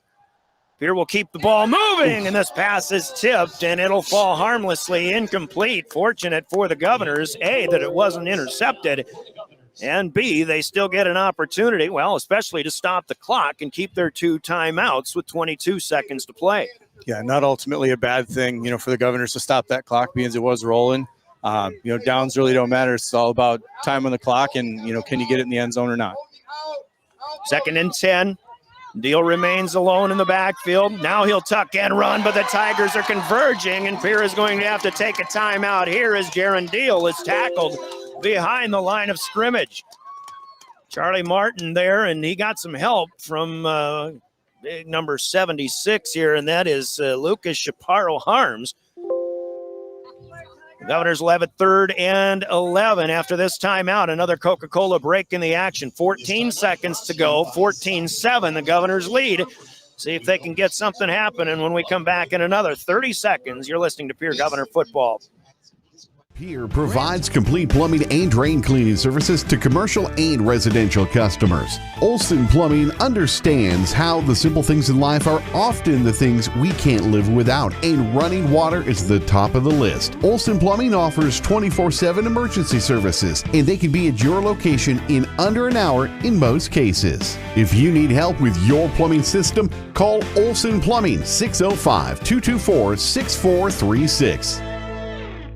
Check out Iverson Auto in Mitchell or Huron for great deals and top-notch service. Welcome back to the Owyhee Federal Credit Union Press Box. Owyhee Federal Credit Union, where they treat you like you own the place. Tiger Stadium in Huron, and of course the Tigers, if you go back to week number 2, Sean Lewis, they do a pretty good job of defending when things get closed in a little bit in the red zone and there's not as much room to roam, but it's going to be up to the task or up to the Governors to try to find a way to get one more score here in before intermission. 3rd and 11. Jaron Deal going to throw long. It's Cooper Terwilliger, single coverage against Schultz, and this is incomplete. Schultz does a nice job. He has the position all the way. And now with 8 seconds to go, well, the Governors can essentially just run one more Hail Mary and likely run out the clock. That play took 6 seconds, and now we'll have one more timeout taken by the Governors. Timeouts brought to you by Coca-Cola Bottling in Pierre. We'll just leave it here, talk about this one, but it's, Schultz is a guy that Steve Steele, early on in the first matchup, he noticed he sags off a little bit, and then he'll come up and try to stick you. That's why Carter Shufflebine had, I think, 11 catches in that first game because of all those wide receiver screens, but he made a big play on this one. Yeah, he went down there step for step with Cooper Terwilliger. Props to the offensive line. They actually looked the best that they looked on that drive. I mean, they stifled it. They gave Deal quite a bit of time for, and Cooper to get down there as well, and just he made a play. I mean, a short little guy, he stuck his nose in there and didn't let Cooper get after it. Cooper 6'6", James Schultz 5'10". Earlier, the matchup we saw was Lincoln Schonard at 5'9", tackling Blake Elwine at 6'9", a full foot difference between the two. Oh, good stuff, though. Welcome to high school football. Yeah, right? absolutely. You don't get that type of disparity in sizes in any other level except for high school football. All right, the Governors at the 34-yard line. This is 4th down, trying to extend. Deal will throw on the run near side. It's up for grabs. It is through the hands of Shufflebine. In the back of the end zone, he had it in the breadbasket. He just didn't expect to have a chance to bring it in. It caught him off guard, and it's down harmlessly. Incomplete as the first half clock runs out. That's the bad news. The good news is, A, the Governors lead 14-7 at intermission, and B, they have the football to start the second half in this one. Halftime score on our Gales Gas Service scoreboard. It's Pierre 14-7. Scoreboard brought to you by Gales Gas Service in Pierre. As we'll pause for 3 minutes and halftime coming up. The recap, our halftime break, is brought to you by Wealth Partners, Ameriprise Financial. You'll find them in the Capitol Creek Center Plaza on East Sioux Avenue in Pierre. 14-7 Govs. You're listening to Pierre postseason football on your official voice of the Govs, River 92.7 and DRGnews.com. Since 1894, Auto has it all. From the knowledgeable sales and finance teams to the experienced parts and service teams, plus the best detail shop in the region. Iverson Auto, 77 plus years in our community, locally owned and operated. We have always been here and always will be. Stop in for your next new or used ride or use one of our professional services at Iverson Auto in Mitchell and Huron, or browse our inventory online anytime at iversonauto.com. At Jan Bussey Ford & Highmore, they've been building partnerships for life by treating customers right, offering a low-pressure sales process, no haggling over price, passing low overhead savings on, and providing a Ford-certified service department fixing it right the very first time. If you're looking for a new Ford, a quality pre-owned vehicle, a new or used ATV, or a trailer, stop by Jan Bussey Ford & Highmore and experience the difference. Jan Bussey Ford, building partnerships for life.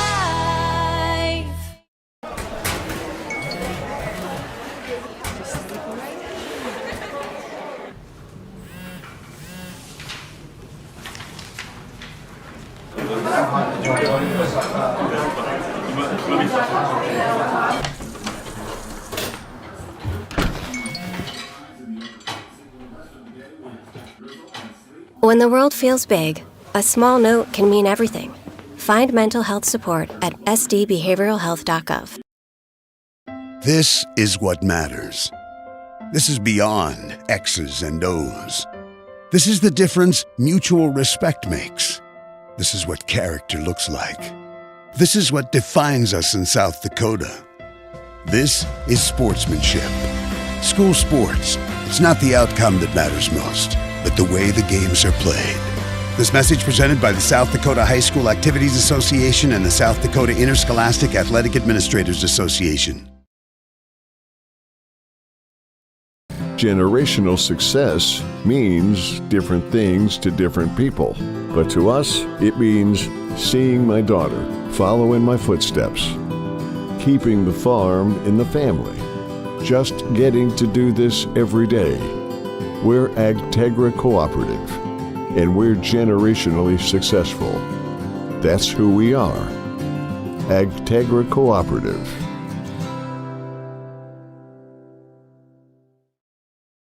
Hey Josie, why so glum, chum? I can't find a way to get my whole group to one spot without taking all these cars. You haven't heard of Denwall Transportation? They have luxury seating buses with air conditioning, outlets to charge your phone, and other must-haves for traveling. Whoa, no way! Yeah, you should check them out. Where can I find them? You can follow them on Facebook or denwalltransportation.com, or hey, let's give them a call at 605-532-3836. Denwall Transportation, let us do the driving.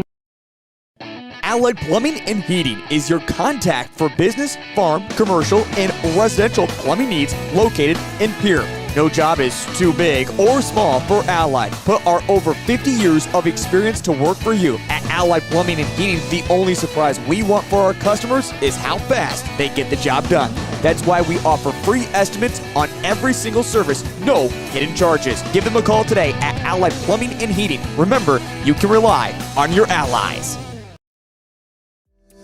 John Hoffman Electric is your neighborhood electrical service contractor and so much more. No job is too big or too small for our team of professionals. We pride ourselves on keeping up with new technologies such as Aerial, an augmented reality visual tool used to customize and experience a finished space before breaking ground. So whether you're building new or renovating a home, farm, or commercial space, let John Hoffman Electric light the way. John Hoffman is a proud sponsor of all local activities broadcast on Live Ticket TV. Each day brings the opportunity to make a difference, to follow through with integrity, to solve challenges through innovative thinking, and to bring the technical know-how needed to get the job done. At Wilbur Ellis, this is how we work, standing side by side as local experts who partner with the stewards of the land. We do it together. That's the power of we. Protect what matters most with the Brittany Scheffelbein Agency, American Family Insurance. Our personalized insurance solutions ensure you're covered, no matter what life throws your way. From home and auto to farm, commercial, and life, we tailor policies to fit your unique needs. With our dedicated team and exceptional service, you'll have peace of mind knowing you're in good hands. Contact the Brittany Scheffelbein Agency, LLC. Best of luck in today's competition to the Pierre Governors from Black Sheep Agronomy, your local agronomy experts. Black Sheep Agronomy wants you to have a successful farm plan, and they're focused on products and practices that work in this region. As community members themselves, Tyler, Tice, and Austin support area students who work hard in their school and extracurricular activities. Good luck, Governors from Black Sheep Agronomy. Call 842-6104 for all your agronomy needs. Stay in a beautiful Black Hills vacation home, the Summit on Dancing Sky near Leeds, South Dakota, in the popular Powder House Pass development. It's a modern rustic design with over 5,000 square feet, 6 bedrooms, and 5 baths for you to enjoy. You'll get gorgeous views of the Terry Peak Mountain Range. There's a community pool to enjoy, and you're close to all the attractions like Deadwood, Sturgis, Spearfish, and a whole lot more. The Summit on Dancing Sky. Visit them at dancingsky.com. Agriculture is like no other business, which makes Farm Credit Services of America like no other lender. Owned by the farmers and ranchers we serve, our customers have a voice in how we work, a stake in what we do, and share in our success. Discover a lender that works for you at Farm Credit Services of America. At Dakota Behavioral Health, we offer comprehensive mental health services, including medication management. With offices in Pierre and Winter, we provide in-person and telehealth appointments to fit your schedule. Whether you're managing anxiety, depression, stress, or other concerns, our compassionate team is here to help. We are currently accepting new clients, so take the first step for better mental health today. Call Dakota Behavioral Health at 605-702-6769 or visit dakotabh.com to schedule your appointment. Fentanyl is a powerful synthetic opioid, up to 100 times stronger than morphine. Even a tiny amount can be deadly. It's often mixed with other drugs without your knowledge, increasing your risk of overdose. Protect yourself and your loved ones and avoid unknown substances. Stay informed, stay safe, and remember, one pill can kill. For more information on fentanyl prevention, visit your local health resource or speak to a healthcare professional today. This message was brought to you by the Great Plains Tribal Opioid Response, so that the people may live. Explore the 2023 Lincoln Navigator at Capital City Ford in Lincoln. Every time you approach your Lincoln, you'll receive a re-carpet welcome. Twin turbocharged 3.5 V6 engine with auto start-stop technology, you'll travel confidently with technology that meets all your needs. Now you can get the 2023 Navigator for 5.9% at 72 months. Stop in to see the full vehicle lineup at Capital City Ford in Lincoln. Capital City Ford in Pierre, South Dakota. Futures aren't made by accident. They're dreamt, they're planned, they're discovered. At Northern State University, futures are the result of hard work and grit. NSU is an academic powerhouse with a spirit of exploration and genuine support, where professors know your name and push you to discover what you're truly capable of. But don't take our word for it. When you experience Northern, you'll see the difference here. The Best Western Ramkota Hotel in Rapid City supports all South Dakota student athletes and their families. They are conveniently located off Interstate 90, close to downtown and minutes from the beautiful Black Hills. The Ramkota offers sports and family-friendly rates. Guests can relax for free in the indoor water park. They have 36,000 square feet of banquet and meeting space, and the award-winning Minerva's Restaurant and Bar is located on site. Best Western Ramkota welcomes everyone to beautiful Rapid City, South Dakota. With our new online loan application, you can go to our website and apply for a loan when it's most convenient for you. We make getting loan approval fast and easy. Our local lenders are available to assist you if you have any questions. We make it pain-free to get that loan you've been wanting. We're an equal housing lender. Oahe Federal Credit Union, your hometown credit union since 1955. Federally insured by NCUA. This Veterans Day, we pause to honor the brave men and women who have served our country with courage and sacrifice. In recognition of their service, Grosenberg Implement will be closed on Veterans Day. We are proud to live and work in the communities our veterans helped protect. From all of us at Grosenberg Implement, thank you for your service, your sacrifice, and your dedication to our freedom. What if we said a bank isn't a place to lock up money? It's a place to set it free. What if the point of banking wasn't to bank at all, but to put your ideas to work? What if your bank asked, what if, a little more? Well, what if we told you we do? We're American Bank and Trust, where what if meets why not? If you're ready to change what you get out of banking, start a relationship with us. What if you made the move today? When you're thinking of a new or used car, motorcycle, pickup, or RV, think of us. We make all sorts of vehicle loans. We can set you up with payments that fit your budget. So if you have getting some new wheels in mind, stop by and see us. We'll get you the right loan. Dakota Plains Federal Credit Union, federally insured by NCUA. We're big on you.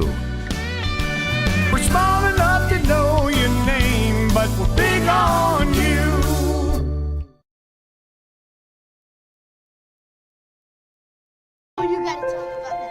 The innocence of youth. Is there anything any better? But soon they'll be in high school and facing all the same challenges you faced. How to make friends, how to fit in, how to be cool. We want our children to have everything they'll need to live fulfilling and productive lives. Make sure the kids in your family are among the more than 57,000 participants here in South Dakota who take part in high school sports or activities. At Ringneck Energy, their mission is to produce renewable energy that adds value to grain and livestock production, enhances the income of their investor partners, and provide a safe, rewarding work environment. Located at 901 Redwood Avenue in Oneida, South Dakota. Call 605-945-6900 or check ringneckenergy.com. A proud supporter of local schools and wishes all students the best of luck in all their activities during the school year, creating economic opportunities in our community.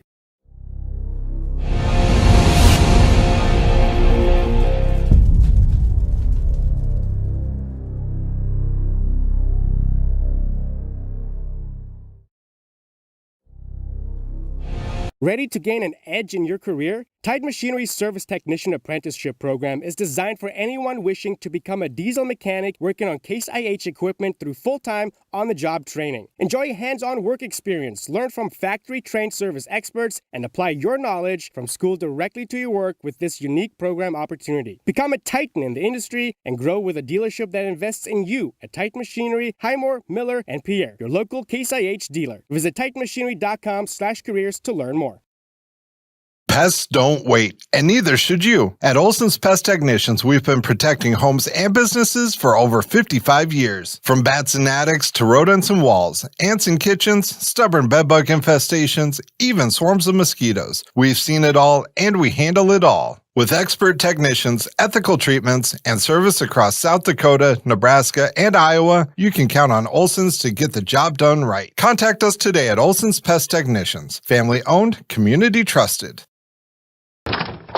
Wow, Bill, you're walking so much better. What did you do? Well, I got so tired of the pain and nearly fell. And one of my friends recommended physical therapy at Winter Physical Therapy. And you know what? My back also stopped hurting. Huh. So how did you get started? My doctor wrote me a referral, but that's not always needed. Turns out you always have a choice where you want to go. So why did you choose Winter Physical Therapy? I love to support our locally owned small businesses. And quite frankly, they give great personalized care. Winter Physical Therapy. Exceptional care. When life gets hard and our thoughts get too much to bear, finding the resiliency within us can help us find healing. The 988 Suicide and Crisis Lifeline provides 24/7 free support for anyone in suicidal distress or emotional crisis.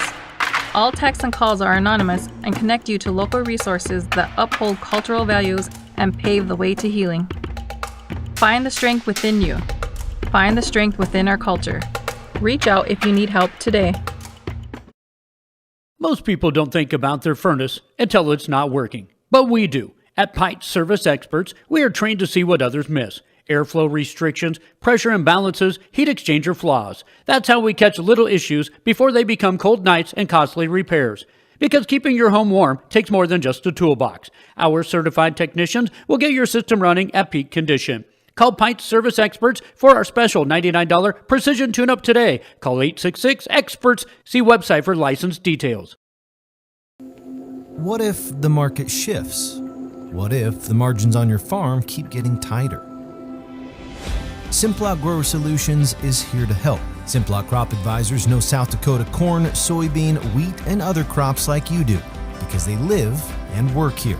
So, even if the market shifts or the margins keep getting tighter, you'll have the insight and support to keep moving forward. Simplot Grower Solutions. The Corner Station Convenience Store and the Crossing Pub are both conveniently located on Pleasant Drive in Pierre, South Dakota. At the Corner Station, grab your favorite hot and cold beverages and snacks while filling your vehicle up with Cenex brand gasoline. The Corner Station also features a super tunnel car wash to keep your vehicle sparkling clean. At the Crossing, grab a cold beverage and check out their selection of appetizers while watching the Stanley County Buffaloes and Pierre Governors live on their big screen televisions. Best of luck to all area students from the Corner Station and the Crossing. For over Welcome 70. back to the Owyhee Federal Credit Union Press Box. Owyhee Federal Credit Union, where they treat you like you own the place, because you do. Howard 12-12 in that one. And finally in Class 9B, earlier today, Faulkton area made a trip to Del Rapids to take on the St. Mary Cardinals, and it was top seed St. Mary winning that one 22-16. So a 2-year run for Faulkton area in the Dakota Dome will come to an end. Of course, they knocked off defending champion Sully Buttes last week, so there will be a new 9B champion, and it could be Avon as well. Avon leads Coleman Egan 16-6 at the half. But, of course, that St. Mary Faulkton game was played earlier because Del Rapids and Lennox are playing right now. Congratulations to the McLaughlin Mustangs in the All-Nations Conference in the Class B final. They have defeated White River in the Dakota Dome 28-8, and at halftime in the A game, it is Winnebago, Nebraska leading Todd County 20-0.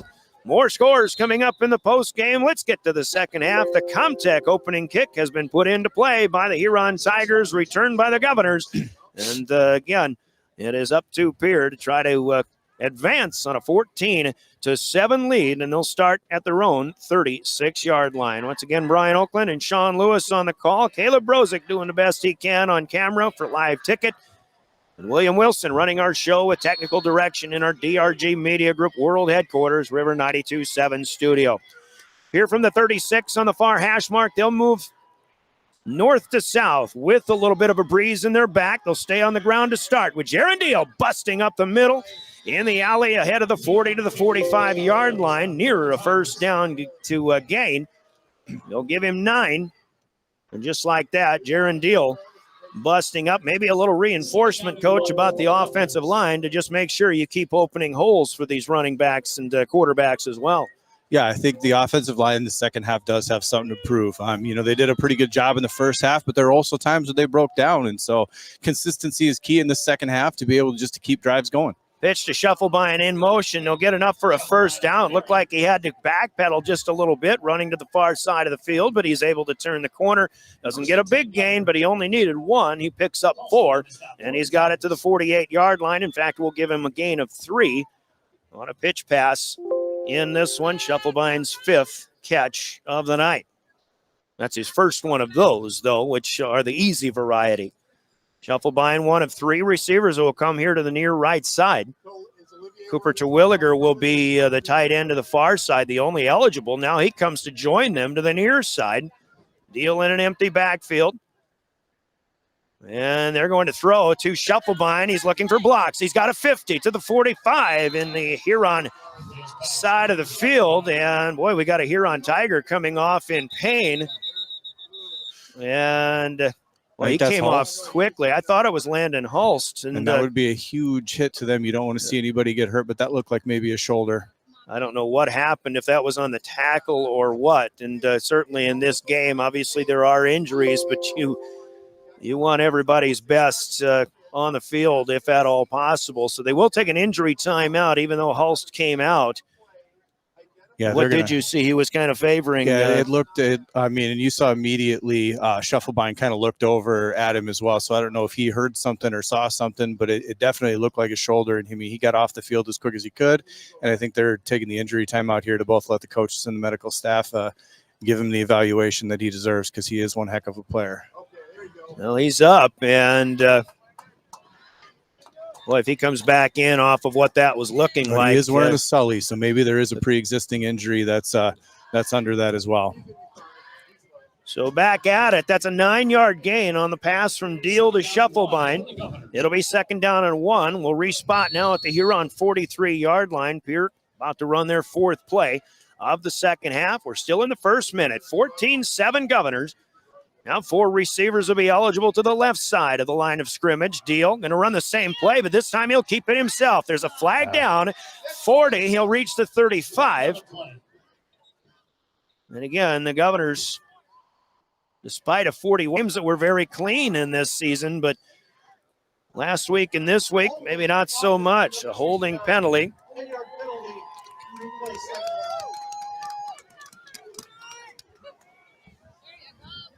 So that'll be a 10-yard penalty here. Yeah, and like we talked about at halftime, that's what you need to clean up. Yeah, and that was the first thing that you got to clean up here. This one will push you back to your own 47-yard line if you're the Governors. That's their second penalty already here in the opening of this half of play. So the ball right now at the 47. Two receivers both sides. Deal will run the near side. He's got the 50 again. 45, run out of bounds. And there is Landon Hulst immediately back in there. So just a little bit of a stinger, and he's still shaking it out. But obviously that's not a guy you're going to keep off the field for very long. No, you don't want to add to Deal's stats by getting that 10 yards where you go back 10, and then guess what? He picks up 10. You see right back where he came through before.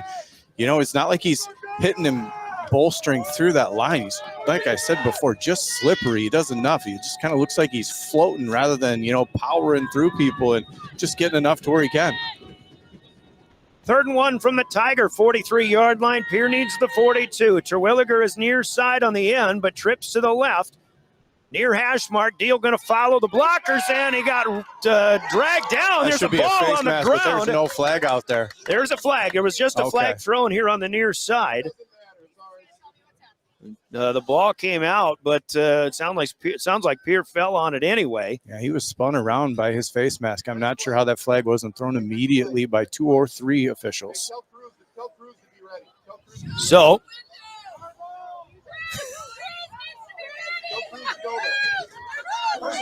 we got a personal foul against the Tigers.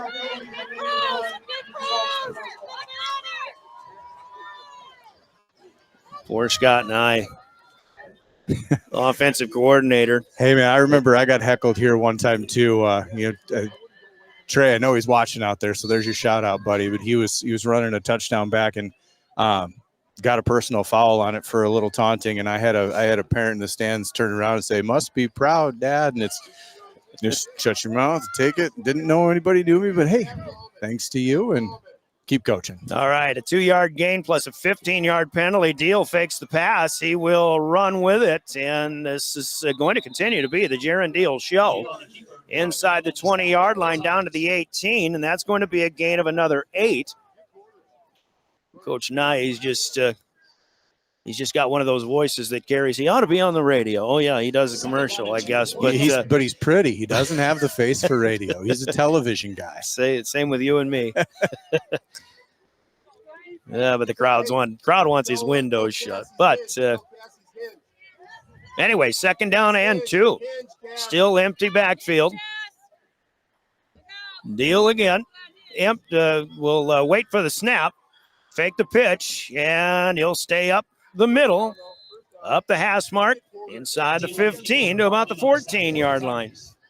Yeah, we've seen lightning a bunch, and now here comes thunder from the sideline. 14, Porter Hunsley coming into the game. I'm guessing you're going to see a little bit different and kind of take the pressure off of Jaron because he's ran a bunch in a row and let somebody else tote the rock for a bit. It seems like the Governors really want to, time of possession. They want to move the chains. Usually they're comfortable throwing the football, but this Huron team is the one team that's kind of given them fits all season long. We saw it in week 2, and we're seeing it here tonight. First and 10, though, in the red zone. They will pitch to Hunsley. There's a flag on the far side of the field that's been dropped. That might be formation-wise. Hunsley still on his feet somehow. He's inside the 15 down near the 10-yard line. So, let's see where they stop. But, yeah, we've got the formation. Well, it looks like a same signal as a false start, but when they allow the play, it'll be illegal formation.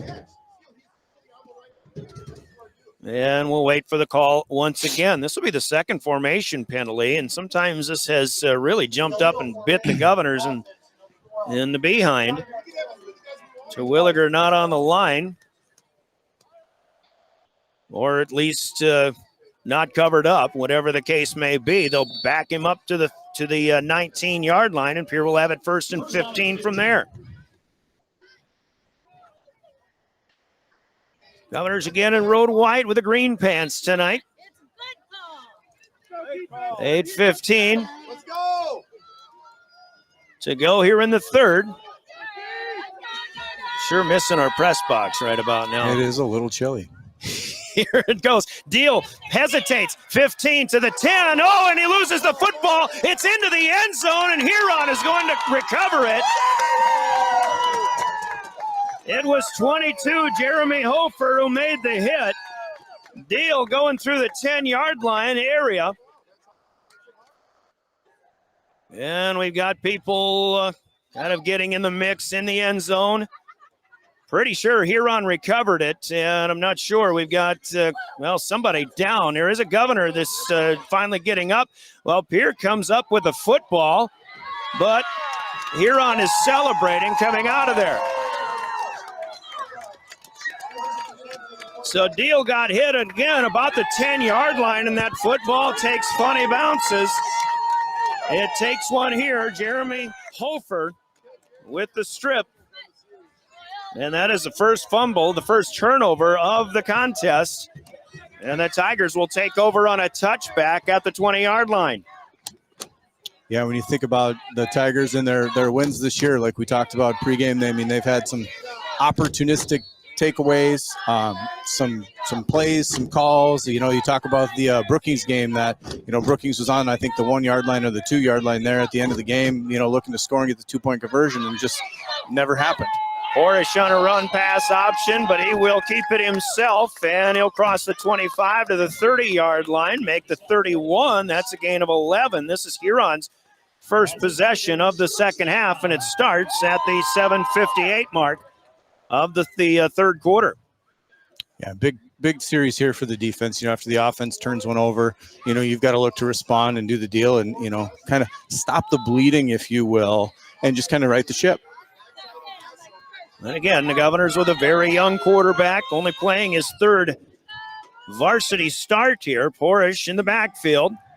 Fakes the throw to the right. He decides differently, and Porish loses the football. His knee goes out, and they're going to call this an incomplete pass. Well, this is not what you want to see. And again, the pass. But it looked like it happened on the last play, actually. He got up a little lame on the last play, tried to really shake it out, and then you saw him plant it and try running there. And second step was an absolute no-go. You just don't want to see this to anybody. No, absolutely not, especially not somebody like Anderson Portis. This kid is not only a great football player, he's an even better basketball player, and he means an awful lot to this team that has, basketball-wise, they're going to be expecting and hoping for very good things. But obviously you're fearing the worst of a knee injury here. But what did they I'm kind of curious how they called this. Was it a forward pass and an incomplete pass? Because an incomplete pass. Well, Porish is walking off slowly on his own power. By the way, injury timeout. Timeouts in our broadcast of any kind, sponsored by Coca-Cola Bottling in Pierre. I thought I heard the official saying they were going to measure, but now they just turned the down marker to second down, so it is going to be an incomplete pass, whereas the Governors, if now that's there's a penalty. Flag on the field. Intentional ground. Okay.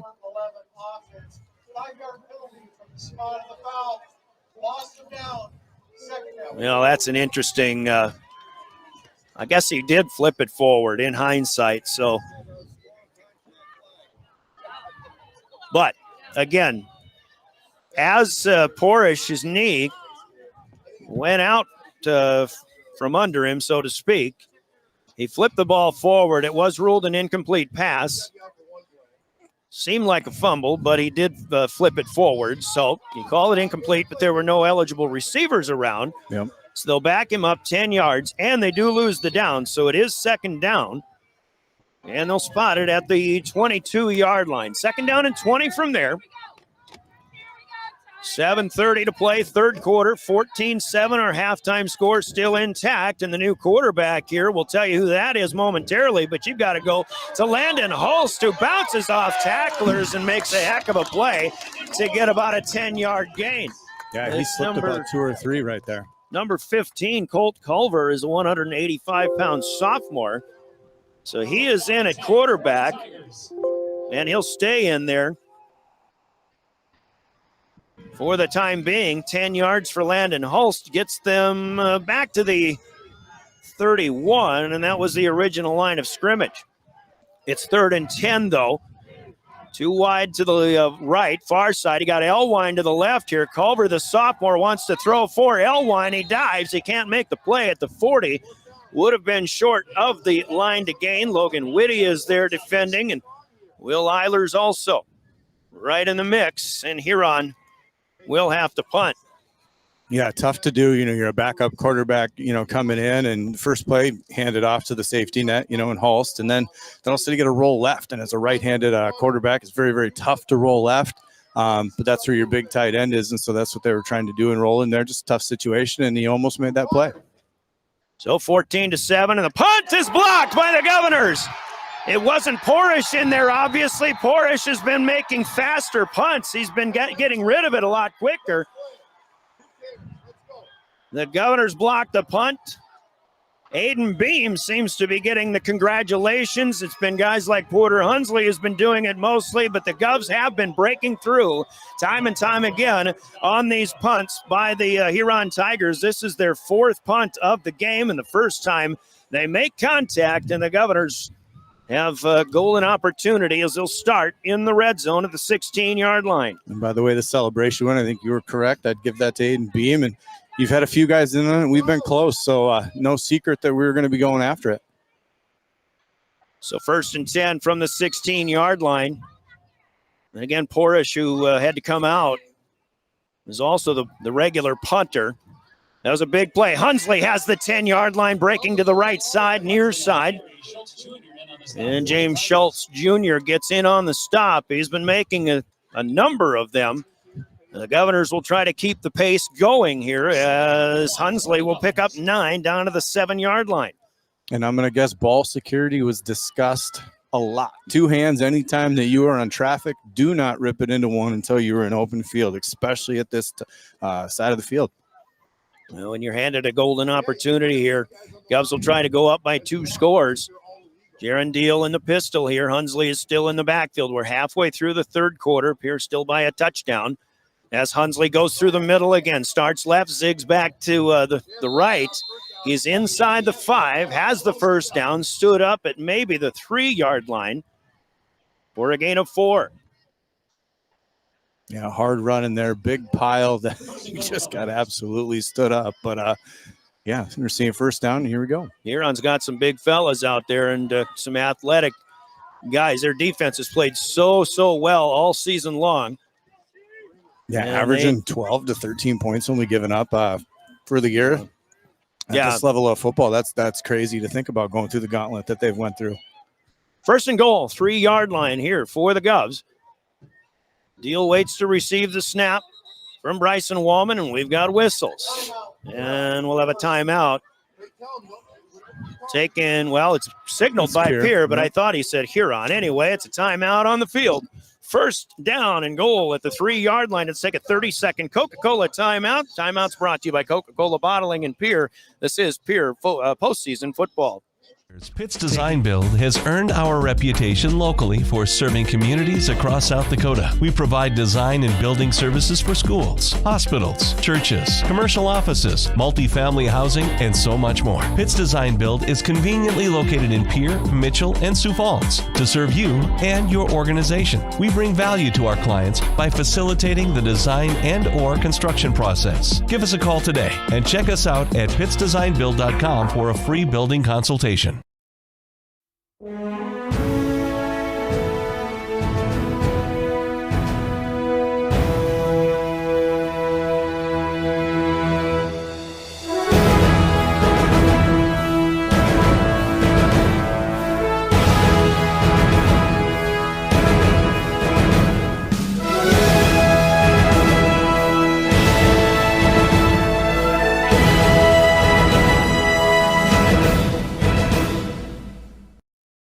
DRG Media will reach the 1, but it'll be 2nd down and goal from there. Yeah, I'm going to guess they took that timeout, missing Porsche. Governors come out in a little bit different formation. They just wanted to get right defensively on that formation, just let their kids know what's going to come. Yeah, it's cold out here. The 5-minute mark now. 3rd quarter. Handed off. Hunsley gets tripped up in the backfield, but he stays on his feet and he falls across the goal line for 6. Touchdown, Governors. Again, that quick Tiger defense gets in the backfield. I'm seeing Oakley Anderson, number 20, might have got in there and got an ankle pick of Porter Hunsley, but he falls forward. And it's a touchdown for the Governors, who lead 20-7. Hunsley in from a yard out, his 10th carry of the night. And the Govs will try another PAT. As Carter Templeton lines up out of the hold of Jaron Deal. Oh, it's a short hop snap. Deal picks it up and gets it down. And Templeton puts it up and through. 3 for 3 with 4:46 to play. Third quarter, still a lot of time to go, but the Governors lead for the first time by 2 scores. It's 21-7. Let's take a 30-second break. We'll be back with more Pierre Governor football. Sports is the official voice of the Pierre Governors. Our hash mark over the middle and wide open at the 30-yard line. Carter shuffle bind, touchdown. Here's Olsen, plenty of time, 3 seconds, gets to shoot, and it's good for 3. From football, volleyball, and soccer to basketball, wrestling, and softball, follow the Pierre Governors on the official voice of the Govs, River 92.7, and also on the River 92.7 page of the DRG News smartphone app and drgnews.com. Welcome back to the Owyhee Federal Credit Union Press Box. Owyhee Federal Credit Union, where they treat you like you own the place, because you do. As the Governors take a blocked punt and they run it in, actually 4 plays, 16 yards in a minute and 54 seconds. Porter Hunsley in from a yard out. Carter Templeton with the PAT, and the Governors lead 21-7. You can talk all you want about offense and defense.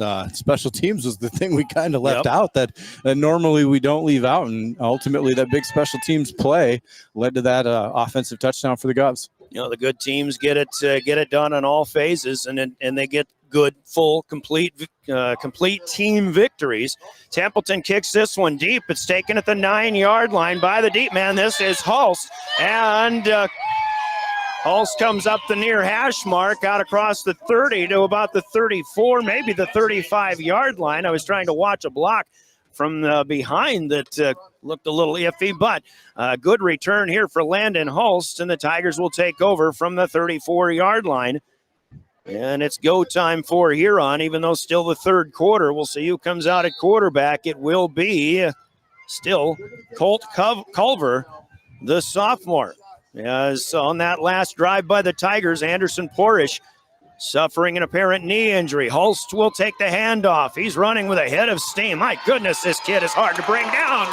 And that'll bring the Tiger faithful to their feet as Hulst breaks a few tackles, and he just keeps churning and burning out across the 45 all the way to the 50 for a gain of 16 yards. That was a hard-fought 10, 11, 12 yards, whatever he got there, because every bit of it was after contact initially. So the Tigers in orange, black pants, moving from right to left. Trying to respond. First time the Governor scored, Huron responded well. Culver wants to throw, and he overshoots, and this pass is intercepted, tipped, and it is taken down by Sutton Sonnenschein. Opportunistic. Well, Sonny had it out of the air, and then he lost it, and he fell down, and the ball fell right down on top of his chest, and he was able to maintain possession. Culver overshot his intended receiver, and the Governors will take it over once again, the first turnover of the night for the Huron Tigers. And Pierre will have it now at their own 36-yard line. Major turn of events here. On back-to-back possessions for the Tigers, a blocked punt, and now an interception, and Sonnenschein's 5th interception in his last 4 ball games. And right here, this offensive series, huge for shutting the door on anything that Huron may have to offer for the rest of the game. Fake the pitch to Shufflebein going in motion. Deal will go straight up the middle of the field for about 3 yards. He'll give him the 39. Sonnenschein is right on the money with a Rounds Financial Services highlight play right on the money at that. Highlight play is brought to you by Rounds Financial Services in Pierre, where your money works for you. By the way, the 23rd, I take that back, the 18th interception by the Governors and their pass defense over the course of the season, many of which have come in these last few ball games, 2 of which came from Aiden Beam on this field way back in week number 2. 2nd down and 7, the Governors have it with 3:20 to play. We're in the 3rd quarter. The winner onto the Dakota Dome, an option to the right. Deal changes his direction. He's got nowhere to go. Oakley Anderson makes him change directions. Riley Winiger in there to come up with the stop. It'll be a gain of a yard to the 40. 3rd down and 6 for the Governors.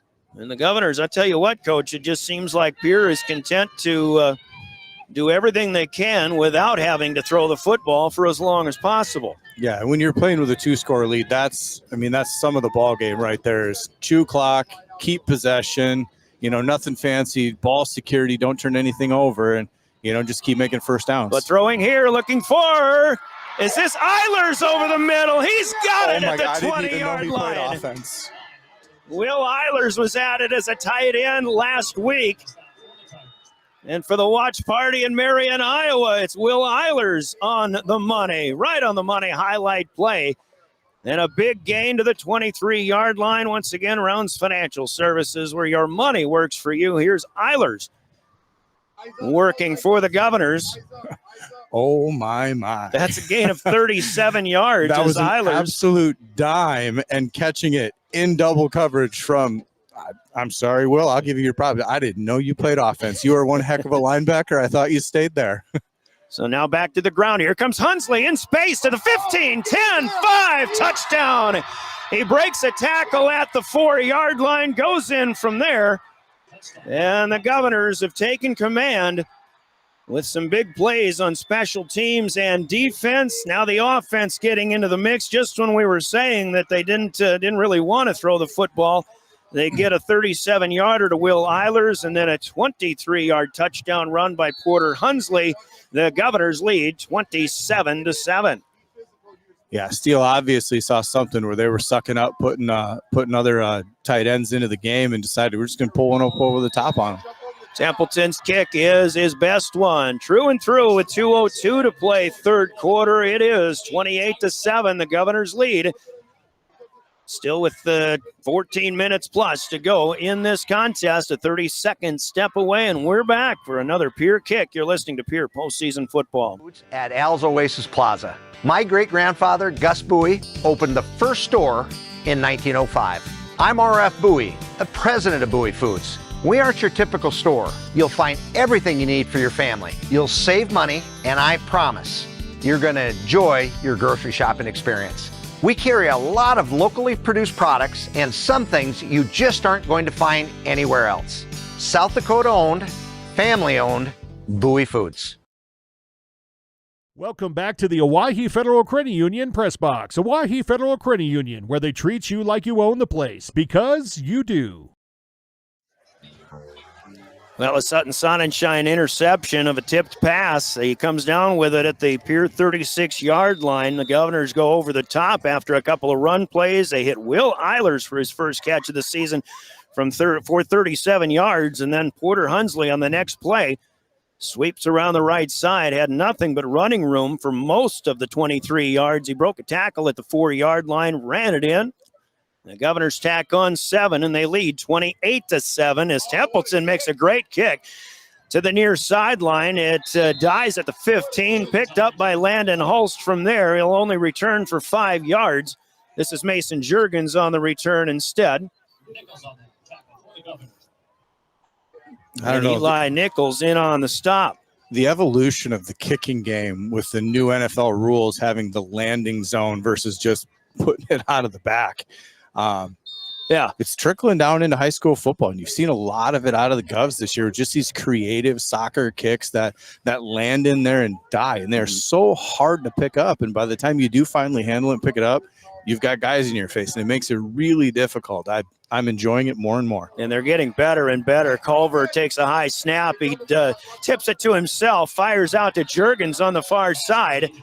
Juergens has been pretty well neutralized in this contest so far. I think I see a flag out on the numbers on that far side. Yeah, you might get a hold out of the wide receiver when Porter was trying to come back in to make that tackle.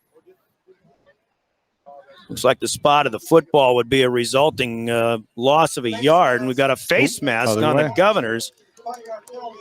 5-yard variety. And they'll move that from the previous spot, so that is up to the 25. Things that are too far for us to catch and see from where we're at. That's the 10th penalty of the night for the Governors. Certainly the biggest blemish on the product on the field so far tonight. Minute and a half to go, third quarter. Governors showing blitz from the left side. Culver throwing over the top, and Elwine makes the adjustment, and he's got it out at the 45-yard line. Blake Elwine, that's a good guy to go to. He reaches taller than anybody out there, 6'9". He is a big target out there on the edge, that is for sure. And battled position the whole way, able to maintain his footing and balance and make that catch. Pickup of 20 yards, and I think most importantly for Huron, it helps their sophomore quarterback settle in, knowing he's got a safety valve out there on the edge. Elwine still out on the far side, ball on the far hash mark. Back to the ground with Hulst, who makes a sidestep. Look out, he's got room to run into Pierre territory inside the 40 down to the 36-yard line. Yeah, you figured they'd go back to him at some point in time because he's absolutely been he's been the pony, like we said, to keep this offense going, and he's going to set one up to the next. And, you got the big pass there because you've seen a lot of man coverage since they had a new quarterback in. Landon Hulst with 35 yards on his last 2 carries. He gets 19 on this one. 44 in the second half. He's approaching 100 yards. Now 1st and 10 from the 36. Back to Hulst, and the Governors will get him this time. There's 9, tackling 9. Will Eilers in on the stop. Maybe a yard this time to the 35. Yeah, good job. Really good job by the offensive line, our defensive line there, to be able to just solidify that and then let your linebackers make the play. It may be the last play of the quarter. 7 seconds counting down. Huron is coming to the sideline. So on the Gales Gas Service scoreboard, a 14-7 Pierre lead has grown to 28-7. Special teams and defense helping out the Governor cause. The offense has responded, and they'll take a 21-point lead to the fourth quarter with 1 quarter of play before another trip to the Dakota Dome on the line for the Governors. Scoreboard brought to you by Gales Gas Service in Pierre. We're back in 60 seconds. You're listening to Pierre Governor postseason football. Briggs Trucking and Construction in Fort Pierre provides quality freight transportation services, cargo hauling, excavation, and demolition services. They also specialize in dirt and gravel work for everything from commercial work to new construction. Briggs Trucking and Construction will haul everything from light poles to farm and agricultural supplies. The bigger the job or the bigger the load, the better, as that is where their expertise really shines. Contact Briggs Trucking and Construction at 605-280-2848 or email them at cbriggs25@pi.midco.net to visit about your next project. Graham Tire of Pierre is your premier hometown shop, specializing in tires to fit vehicles, from ATVs to large farm equipment and everything in between. At your tire store next door, you can find a plethora of brand name tires that range from 4 to 10 ply and much more. Our highly skilled technicians can handle brakes, heating, and air conditioning. Call us today at 224-8643 or visit us at grahamtire.com. Graham Tire is a proud sponsor of Pierre and surrounding communities' local activities. Welcome back to the Owyhee Federal Credit Union Press Box. Owyhee Federal Credit Union, where they treat you like you own the place, because you do. Winner of Yankton and Sturgis, as the Yankton Bucks have now opened up a 38-21 lead on the Sturgis Scoopers. Colt Culver, the sophomore quarterback, has a man to throw to here in the first play of the fourth quarter. And he's got Riley Winiger down to the 15-yard line. Heck of a play for another 20 yards. Huron is certainly not about to go quietly here. Back-to-back 20-yard completions from Culver to a couple of receivers. Yeah, definitely not going quietly, and he was very well covered by, I think it was Lincoln Schoenhardt as well, so to be able to come down with that. Ball on the ground here, a mishandle of the handoff as Culver just didn't let it go, and Landon Hulst was ready to burst through the line, which he's done time and time again, but this time Culver ends up falling on it. And they'll spot it back to the 21-yard line, but that's a loss of 6. So, Huron slowed down a little bit here. And it'll be 2nd down and 16.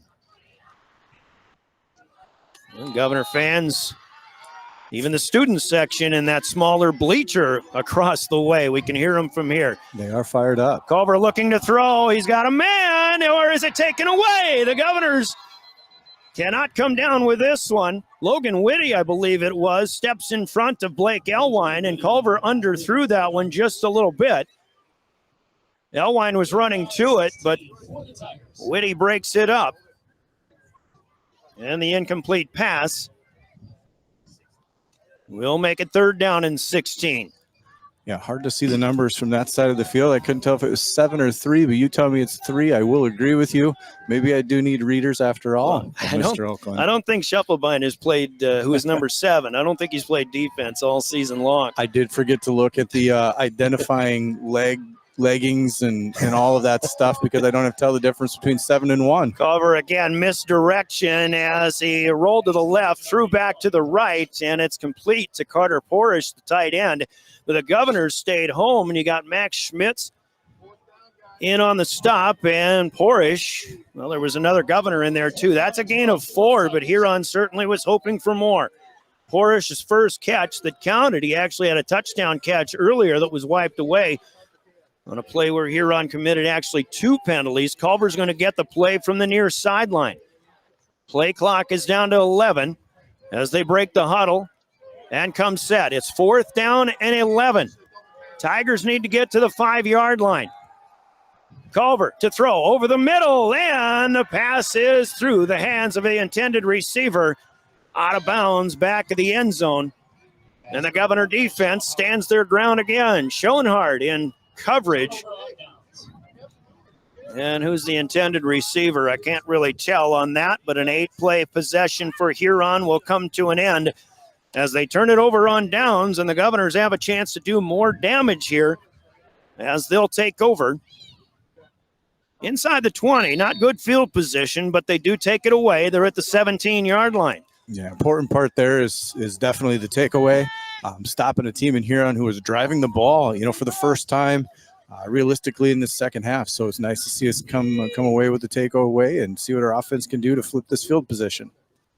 9:59 to go in the 4th quarter deal now. The Governors moving from right to left, south to north. He wants to throw, and he'll throw short. Terwilliger on the near side. I don't think he, did he keep it? Yes, he did. I thought I saw him lose the football, but it is completed. Mason Juergens there to cover, but the Governors will have an advance up to the 28 for pickup of 11. 3rd catch for Cooper Terwilliger. High percentage pass, even though that one was contested. I think the Governors try to stay high percentage the rest of the way. In the pistol, Porter Hunsley is into the backfield.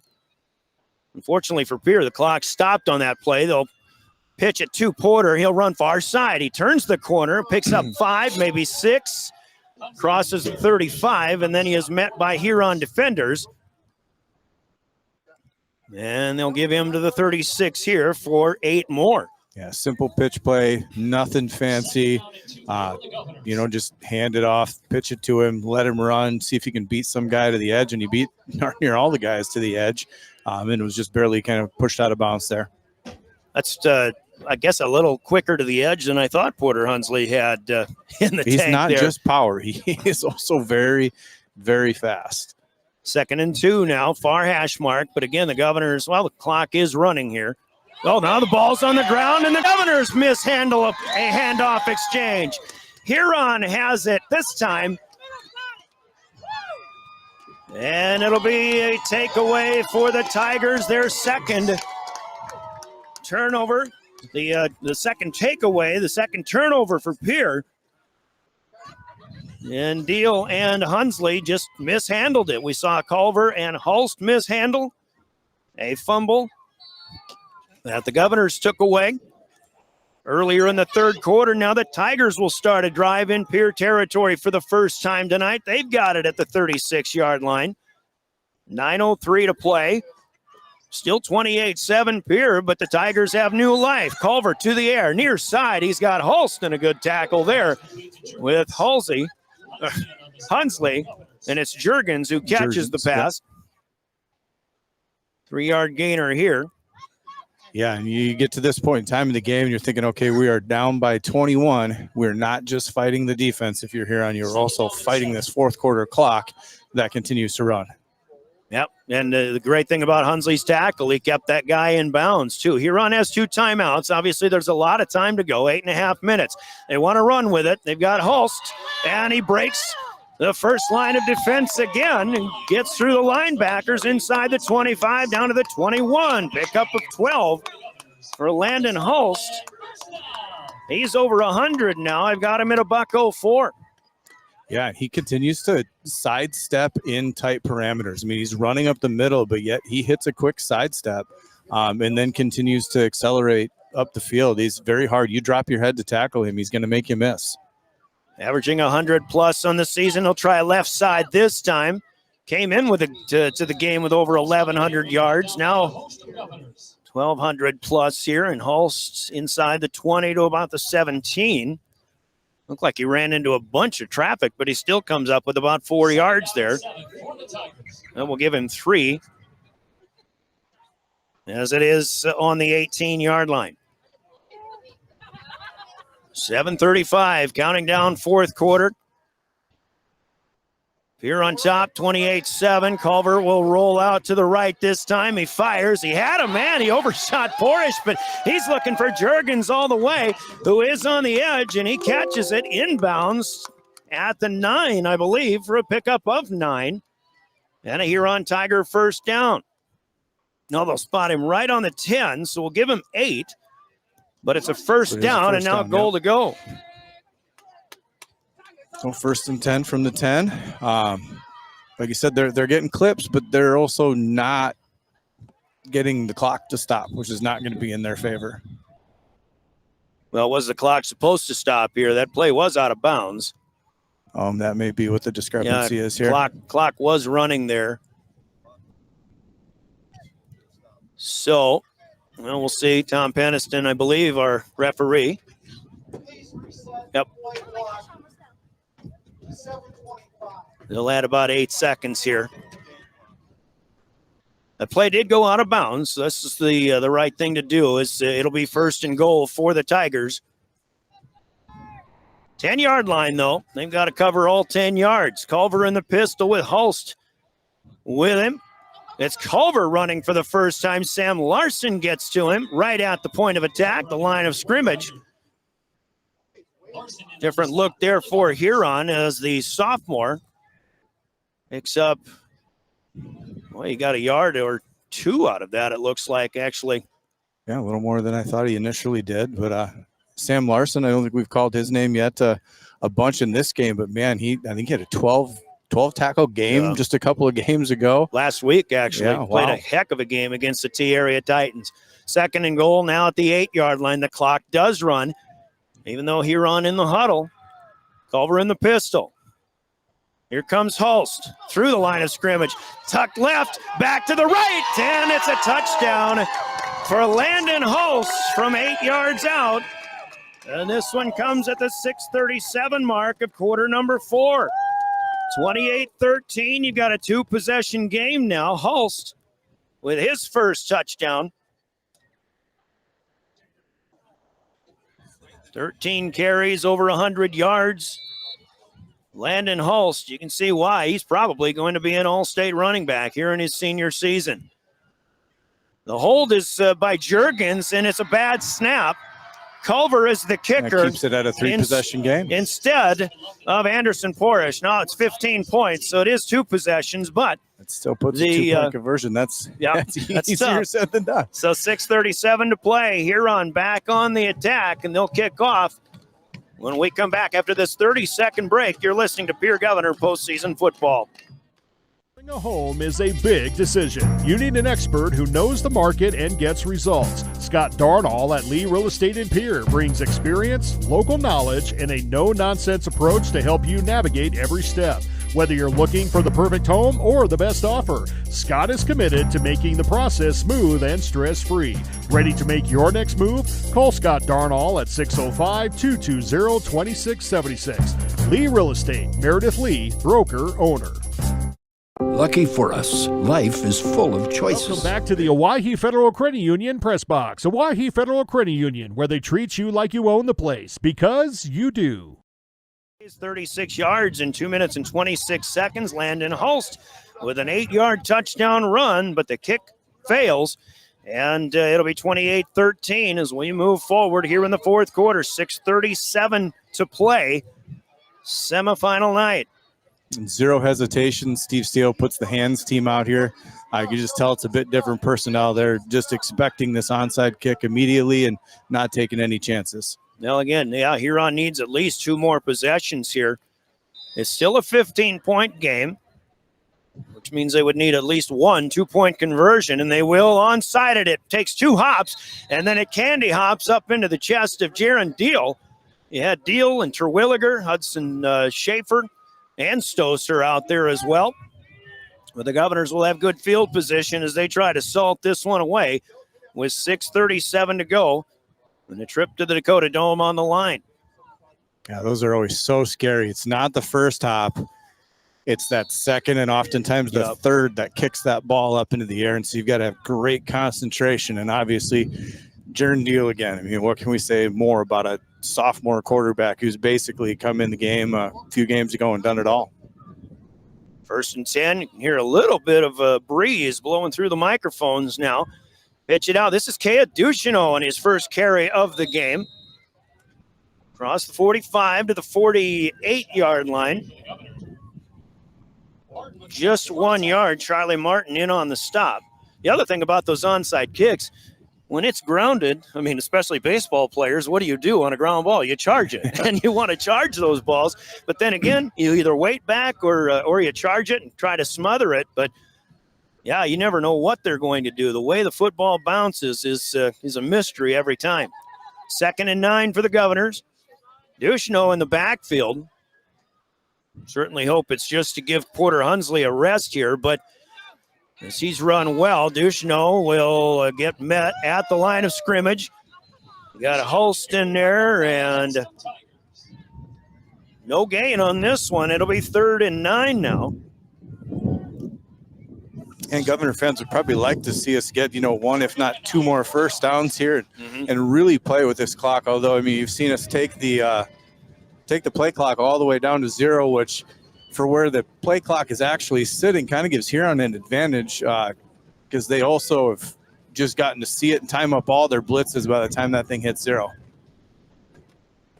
Probably still a passing situation here. The breeze picking up. Jaron Deal in the pistol, 2 receivers right, 1 left. They stay on the ground, and a draw play here to Ducheneau. Stacked up the 50-yard line. Cooper Bischoff in there on the stop, actually into Huron territory for 4 at the 49-yard line, but the Governors will have to punt for the first time tonight. Yeah, and that was just kind of clock again. I mean, Steve Steele's playing the law of averages here.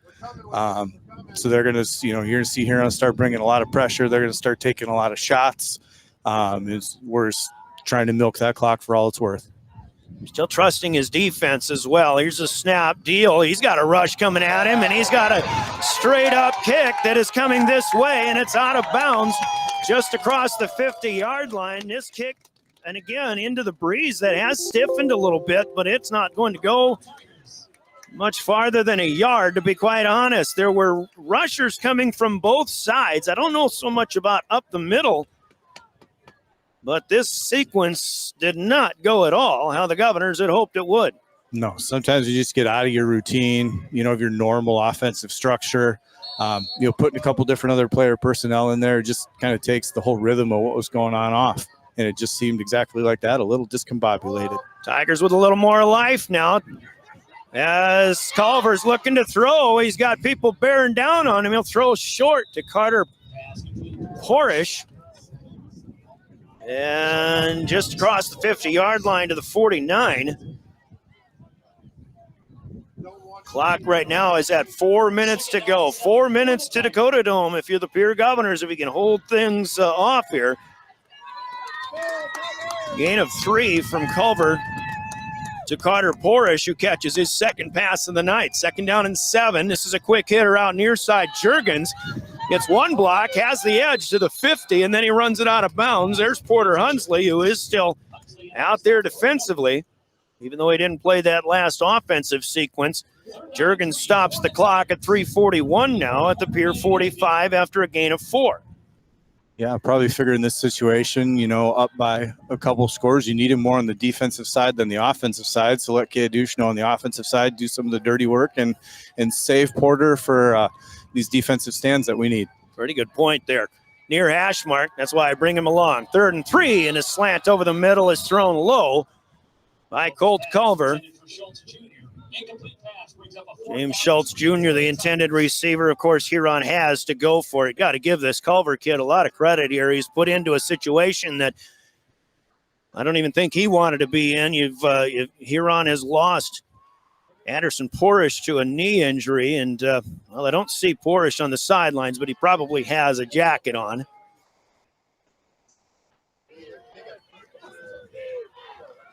Fourth down and 3. Clock stopped with the incomplete pass. There's 3:37 left. Watch Winiger far outside, and especially Elwine here near side. But they'll roll the other way. To the left, Culver puts it into the air, and the Governors are there defensively. It's a Porter Hunsley interception. Culver having to force the issue just a little bit, but it is Pierre in position, and Porter Hunsley with the INT, the second of the night for the Governors. Sutton Sonnenschein had one earlier as well. And good thing he was fresh on defense, right? Sometimes we get lucky. Exactly. So the Governors now will try it again with 3 minutes and 30 seconds left. It is Pierre football at their 34-yard line. Neal in the pistol, and it looks like Hunsley is out there in the backfield this time. Hand off to him. And he stood up, pushed back, but still, as he does, he continues to keep his feet moving. You're a guy who knows his lower body strength, but, man, he is really showing it out tonight. Yeah, he's going to get better. He's a man-child for the most part. In the 8th grade, he was pretty well developed, and he's only committed himself to the weight room over the last 2 years just to continually get stronger. I think he was going like almost 21 feet. He's for sure like 19 feet or something like that, like as an 8th grader in long jump. So he's got the bottom half power. And just he could continue to grow and put it all together. He's always been a super athletic kid. And sometimes you've seen him hit a contact and, knock himself back a yard, and then he just shoots right back at it. So he's going to be special in the years to come.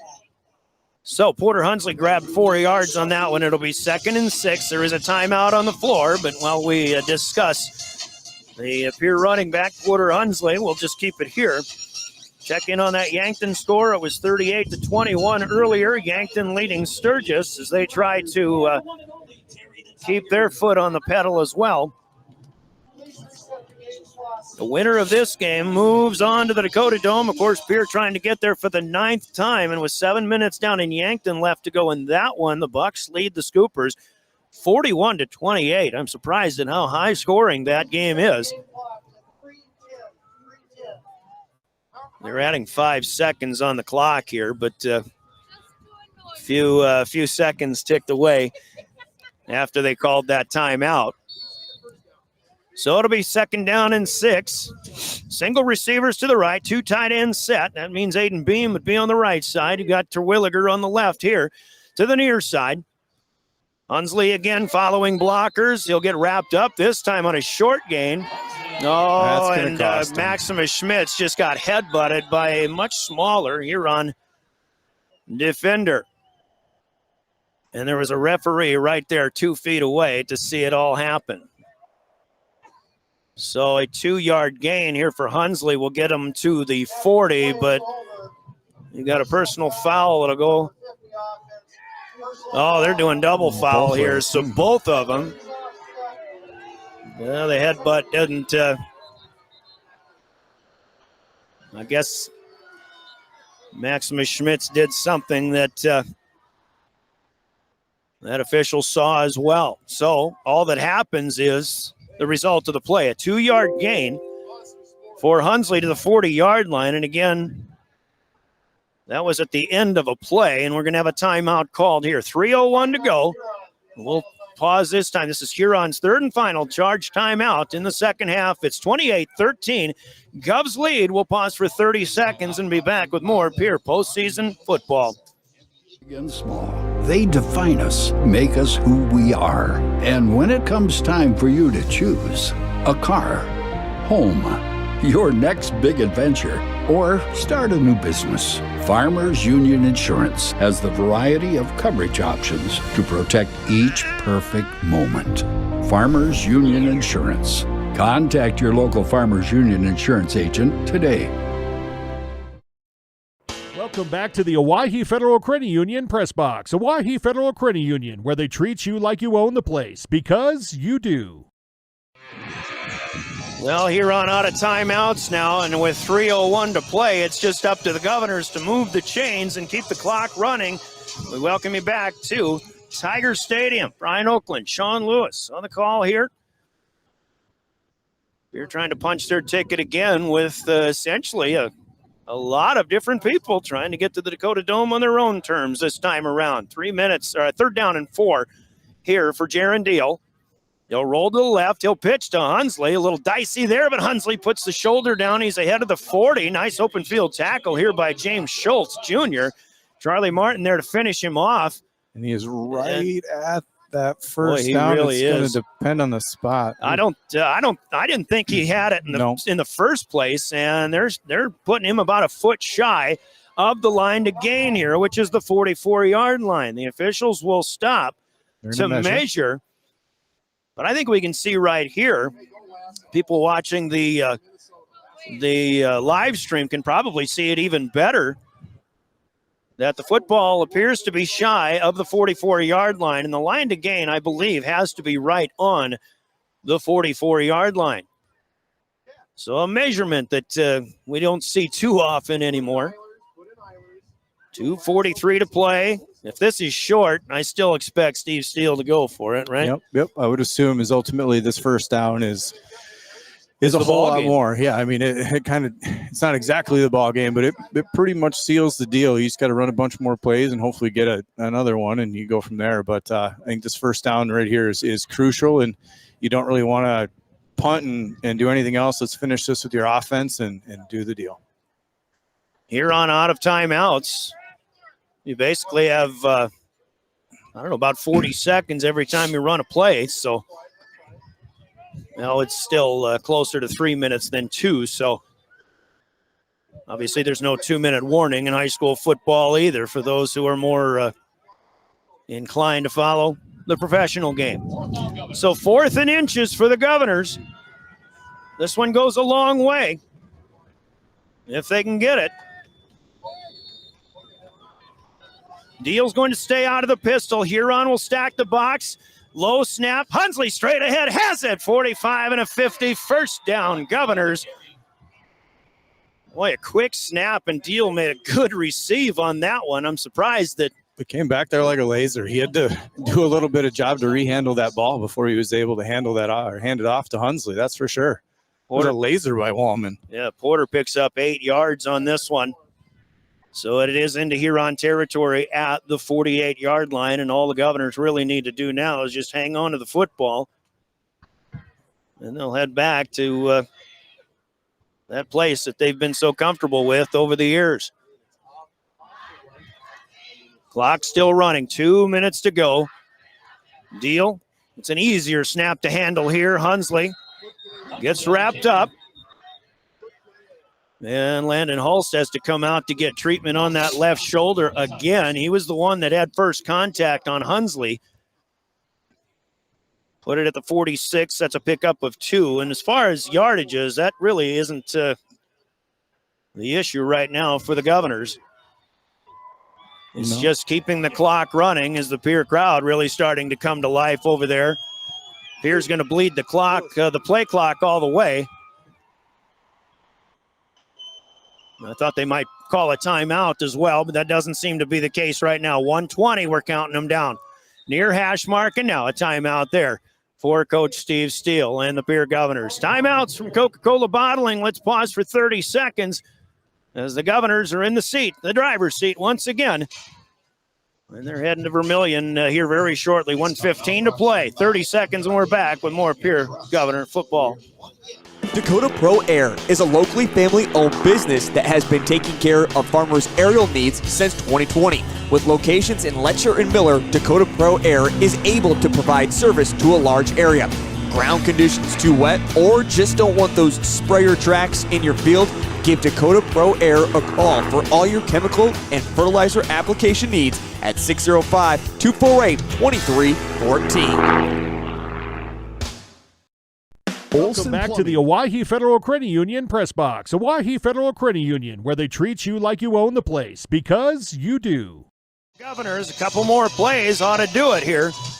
In fact, they're going in victory formation, shotgun snap. That's all that Pierre has in the Gerundale package. And the Governors are feeling that feeling again. That the Governor players here making motions up to the Huron fans. Not sure how I feel about that, but still.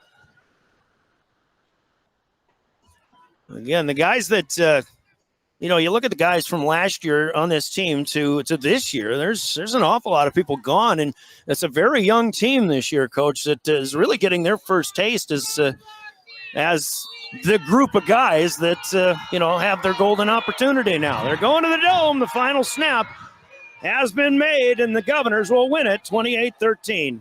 Absolutely. I mean, you're seeing a bunch of sophomores on this team, a bunch of juniors, and you also do have your seniors who are, stepping up and leading the way, probably for the first time that they've had to step up and be leaders. And so it's really awesome to see the development. Like I said, I mean, this is not the team that played, week 2 or 3 at the beginning of the season. So it's fun to see the progression, and now back into a familiar foe, and bring on the Bucks. Yeah, absolutely. That game over too? All right. It's pretty much over. Look. We'll get on that one, but once again, the Governors will head back to the Dakota Dome as they knock off the Huron Tigers tonight, avenging an earlier season loss. When we find out one of the toughest things to do in high school football in Class 11 AA, save for the Watertown Arrows last year, but the toughest thing to do is to beat the Pierre Governors twice. And the Yankton Bucks have 1 minute to go before they finish off the Sturgis Scoopers. It's 41-28. Your final score on the Gales Gas Service scoreboard, it's Pierre 28 and the Huron Tigers 13. The Governors will improve to 8-3 on the season. The Tigers season will come to an end at 8-3, and you can't say enough about the season that they have had. A team that has been at the bottom of 11 AA or near the bottom for a bunch of years since they were in the Dakota Dome 7 years ago. But you just, you really like what you're seeing from Drew Strand and the group of athletes they have. They did lose Anderson Porish in the third quarter to a knee injury. Anderson, I see, is the last one in the handshake line, so he is walking onto his own power. That's an unfortunate loss there for the Huron Tigers. And just on a side note, really hope he's good to go for the basketball season for the Tigers' sake. But the Governors, the train continues to roll, and they're heading to Vermilion for the 9th time in a row when they beat the Huron Tigers 28-13. Your final score on the Gales Gas Service scoreboard brought to you by Gales Gas Service in Pierre. Use their budget plan and keep full service for nights like this when it gets a little chilly with Gales Gas Service in Pierre. Stay warm all season long. We've got it all to talk about. The full postgame coming up, which is brought to you by Family Dental with offices in Pierre and in Gettysburg. We'll have a conversation with head coach Steve Steele. Big Plays brought to you by Hermanson Endodontics, your player of the game coming up as well, sponsored by Cowboy Country Stores in Pierre and Fort Pierre. Govs win. The Govs are going to the Dome again here, River 92.7 and drgnews.com. Dr. Ryan and his team at Family Dental in Pierre and Gettysburg would like to thank their wonderful patients for allowing us to treat their whole family, from infants to elders and everyone in between, including routine dental care, same-day crowns and bridges, implants, and many more procedures. We are excited that soon we'll be able to offer IV sedation. We are excited for what the future will bring. Call 224-7774 to schedule an appointment today. Again, thank you to all our wonderful patients.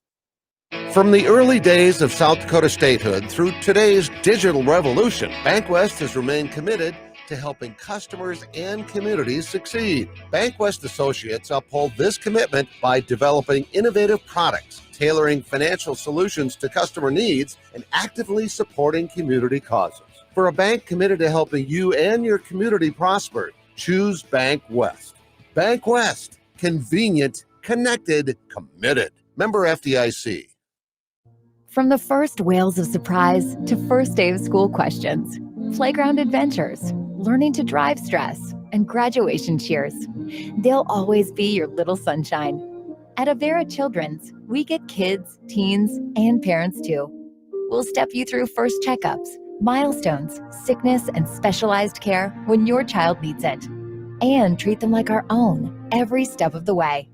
Learn more at avera.org/children's. Capital City Ford Lincoln Toyota in Pierre is here for you. They make it easy when looking for a new vehicle, getting all available vehicle information so you can spend less time researching and more time enjoying your purchase. Shop their extensive inventory from home at CapitalCityFordToyota.com or stop into Capital City Ford Lincoln Toyota, 518 East Sioux Avenue in Pierre. Count on them for all your service needs with convenient scheduling and in-stock parts. Capital City Ford Lincoln Toyota in Pierre, 605-224-7378. Do you dream of a custom home built within your budget and done on time? Kruger Contracting can make that dream a reality. They're a trusted home builder since 2003, and they're going to be upfront and open about cost and transparent about where your money is going when it comes to your new home. Their skilled crew will manage construction of your new home from start to finish. They're located in Pierre and can build your home in Pierre, Fort Pierre, or the surrounding area. Call 605-222-2523. Visit KrugerContracting.com or find Kruger Contracting on Facebook. Century Business Products is a proud provider of the most reliable Kyocera copiers and printers to the Pierre School District. Backed by 5-time nationally awarded Kyocera servicing team. Are you looking to control color cost? Looking to reduce printers? Are you looking for more efficient ways to scan documents? Or maybe you'd like to become more paperless? Look no further than your local Century Business Products. Call 800-529-1950 and see how they're powering business technology. Are you gonna take me home tonight? Governor fans, happy on semifinal night for the 9th year in a row. Folks, welcome back to Tiger Stadium in Huron, and it certainly wasn't easy, but the Tigers gave it everything they had all season long. The Huron Tigers, kind of the upstart team and the team that you really want to give all the credit in the world to, and they certainly deserve it, especially when losing their standout quarterback in the third quarter. The sophomore Colt Culver comes in, does a heck of a job, engineers a scoring drive in the fourth quarter, but the Pierre Governors took back-to-back golden opportunities. They block a punt in the third quarter and also intercept a pass. They turned those two big plays when they were right on the money. Highlight plays brought to you by Rounds Financial Services in Pierre, where your money works for you. They turned them both into points. They had a 28-7 lead. They go on to win it.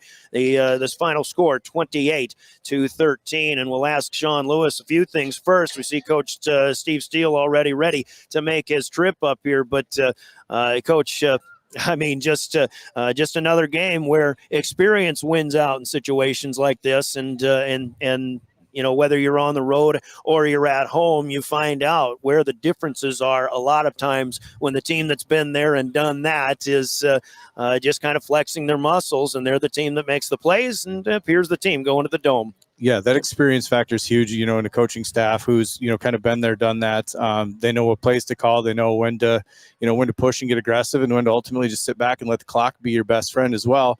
You know, the only other thing you can't factor in is they're 16, 17, 18-year-old guys. And, if there's a turnover or something like that, I mean, it kind of really takes what you were doing and game plan and coaching wise, it takes it off kilter and it puts a little bit of pressure on, but, same thing, take a breath, breathe steady, and, just finish the job, as I'm sure that's what the halftime speech was all about. Yeah, and it's all about just coming out and making plays, and Pierre makes plays in all three phases. And like we said during the broadcast, that's how you get complete team victories. And again, that's the team that's moving on. Yeah, big plays on offense. We had a bunch of big plays, turnovers again on defense, and then special teams.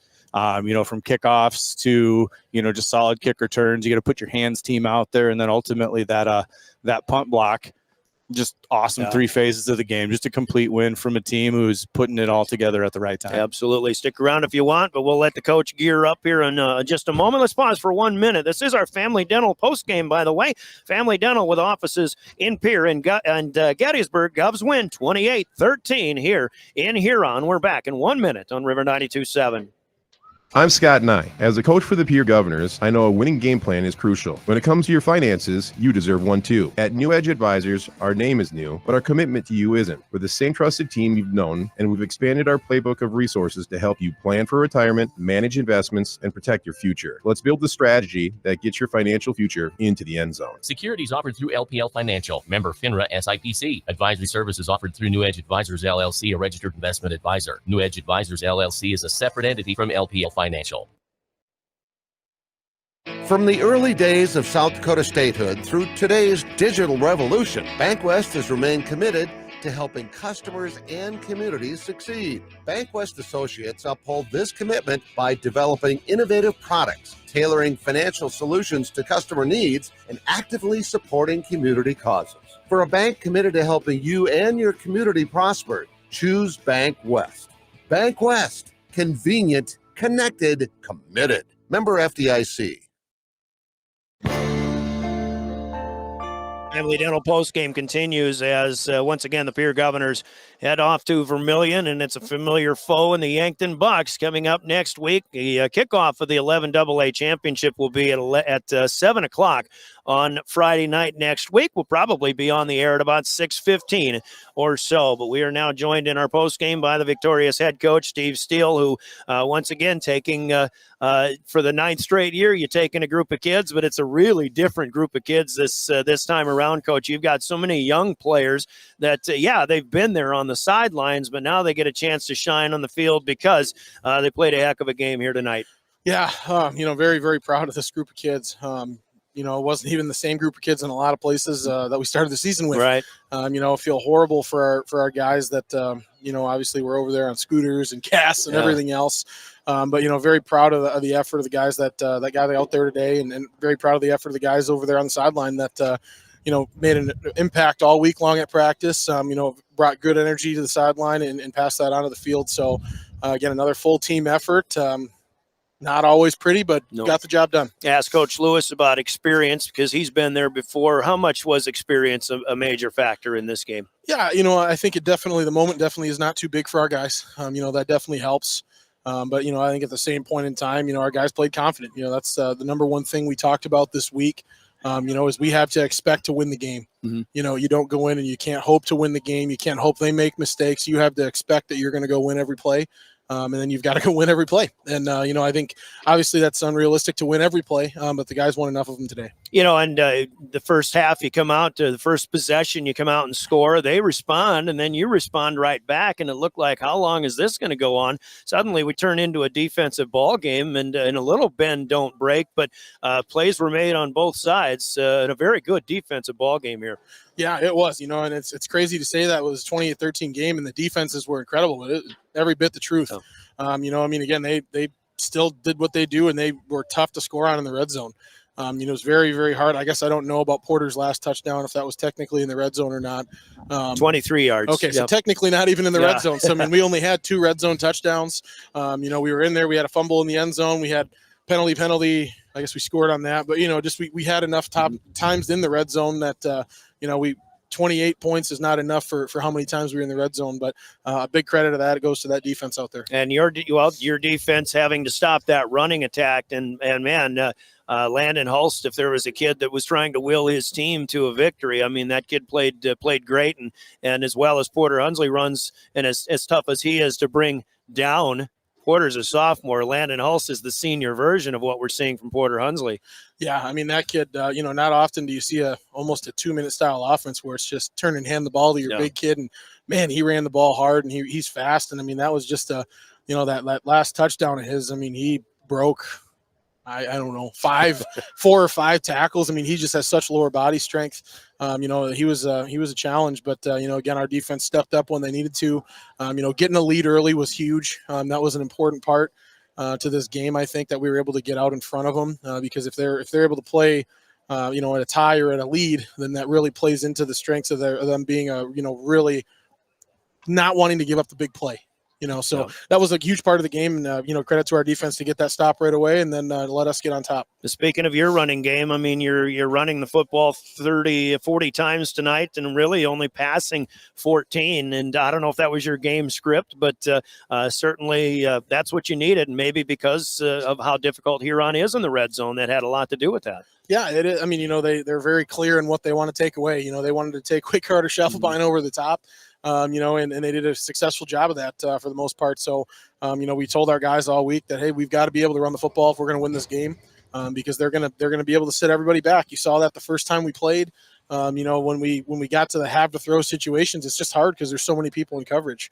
Credit to our guys being able to get it done up front and being able to run the ball and find success. You can take away a Scheffelbein, but when you add people to your offense like Aiden Beam and then Will Eilers makes he caught probably, I thought, the biggest play of the game that was made on offense tonight, not just in terms of yardage, but for what it set up and what it got you out of as well. I mean, these are guys that are they're not the regular guys, but yet they're out here making plays when it counts the most. Yeah, and that goes all the way back to Sean's days here. I mean, we don't really do a lot of two-way in the season, and then, the gloves come off when we get to playoffs because, what are you saving them for, at that point. But Will, he's more of a blocking tight end, but, gosh, he made that was a heck of a catch. He stretched his legs pretty good there too, Aiden's more of our passing threat. But out of that formation, it was a really good play by him and, a great ball by Jaron to see that. We were actually looking at Chef on that play, and he came off of it really quick when he saw their outside backer kind of duck under that 5-yard out and put a strike to Will who caught it. So really, really fun play to watch. Just a great game and, just another great a great way to come out on top. I'd love to keep you, but I know you got commitments here. So let's just look ahead. It's Yankton. They've beaten Sturgis now. So I'm sure that's the opponent you were expecting by all means and the opponent you wanted to, because like Huron, they've beaten you once and you want to beat everybody that you can in 11 AA and you get that chance next weekend. Yep. That's, like I said, ultimately we want to be playing and we don't care who we're playing. But at the same point, we're happy that it's Yankton just because, we want the shot at redemption with them, just like we wanted the shot at redemption with Huron. And we'll see. We just got to go get it. 1 down, 1 to go. We'll talk about it next week, Coach. Congratulations. We'll see you in Vermilion. Thanks. And, of course, the Dakota Dome bound. Go the Governors. Once again, 28-13. They defeat the Huron Tigers tonight. As we recap on this one, Governors did, after holding Huron on their first offensive possession, they go on a scoring drive, 9 plays, 60 yards, and they get a 22-yard touchdown pass from Jaron Deal to Carter Scheffelbein to start the scoring. And, of course, after the Govs had gotten down to the 2-yard line, but back-to-back holding penalties took them back to the 22, and they were relegated to throwing duty, but they were still able to convert and get the scoring going at 7-0. Tigers come back on a 9-play drive, and Anderson Porish ran it in from 7 yards out on the first play of the second quarter to make it 7-7. But Pierre comes back 6 plays and 69 yards, 4-minute drive, and Jaron Deal flashes the speed from 47 yards out to make it 14-7. And Pierre held Huron to back-to-back punts, but they had a drive themselves where they were stopped short on down downs at the 15-yard line, and they were driving again just before halftime, but they were relegated to an attempt of a Hail Mary from the 34-yard line to try to put one more score on, and that slipped through the hands of Shufflebine. Pierre does get the ball to start the second half. They pick up 3 first downs, got all the way down to the 10-yard line, but a fumble on a handoff exchange turned the ball over. Actually, Deal, I think, just got stripped of on a running play, and Pierre lost it at the 10-yard line. It bounded into the end zone. Huron was able to recover it, and they get the touchback, but they did not score. Governors then, after a blocked punt, will take over at the Huron 16-yard line. 4 running plays later, a Porter Hunsley 1-yard dive puts the Governors up 21-7 with 4:46 to play, and then a Sutton Sonnenschein interception near midfield had the Governors at their own 36-yard line. Sonny's 5th pick in 4 games, as he's really just found a nose for the football all of a sudden here at the tail end of the season. And then the Governors from the 36-yard line go 4 plays, and Porter Hunsley was able to run it in with space from 23 yards out. And this is the drive where from their 36, the third play of the drive, Pierre from their own 40 go over the top, and it's not Shufflebine, it's not Terwilliger, it's Will Eilers, a linebacker playing backup tight end here toward the tail end of the season, catches a 37-yard pass right on the money, highlight play for Eilers. And then the next play was 23 yards from Porter Hunsley to make it 28-7. And once Huron was turned over on downs from at the Pierre 17-yard line, it looked like the Governors were in the driver's seat. But now the ensuing possession ends in a botched handoff exchange.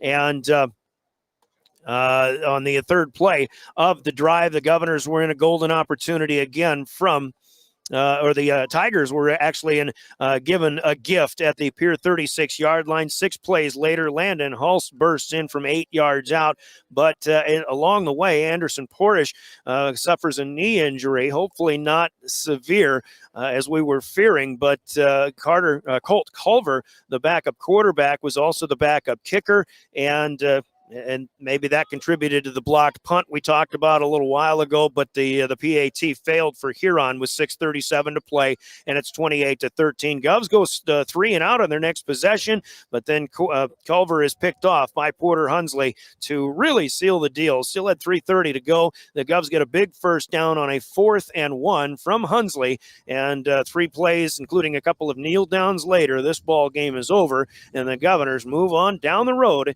to the USD Dakota Dome for the 9th straight year. 28-13, our final score. Pierre with 350 total yards on offense, 228 on the ground by script, according to Coach Steele, as Jaron Deal runs for 145 yards. And that coming on 22 plays. He actually loses 10 on a couple of kneel downs at the end of that. So he was up to 155. Good night for Jaron Deal running the football. Had the 47-yard touchdown run. Porter Hunsley goes 78 yards on 16 carries. Runs one in from 23 yards out as well.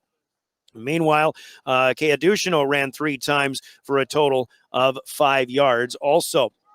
And Deal throwing the football, 11 out of 14, just 122 yards tonight. He hooks up with Carter Shufflebine 6 times for 45 yards. Cooper Terwilliger, 3 catches for 29 yards. Will Eilers had the big 37-yarder. Aiden Beam with an 11-yard catch along the way as well. Pierre picks up 15 first downs. They were penalized 10 times again, this time for 85 yards, and they lose 2 fumbles along the way, but gain 350 yards as well. Meanwhile, for the Huron Tigers, on the ground, 146 yards unofficially, 116 from their senior stud, Landon Hulse, 13 carries, 116 yards at a 9-yard touchdown. Anderson Portish running from the quarterback position, 5 carries and 29 yards and a 7-yard score. Colt Culver picks up 2 yards on 8 carries. Mason Juergens loses a yard on his only carry of the night. 146 on the ground through the air. Anderson Portish goes 4 of 9 in the first half for 34 yards, sacked once for a loss of 3 yards.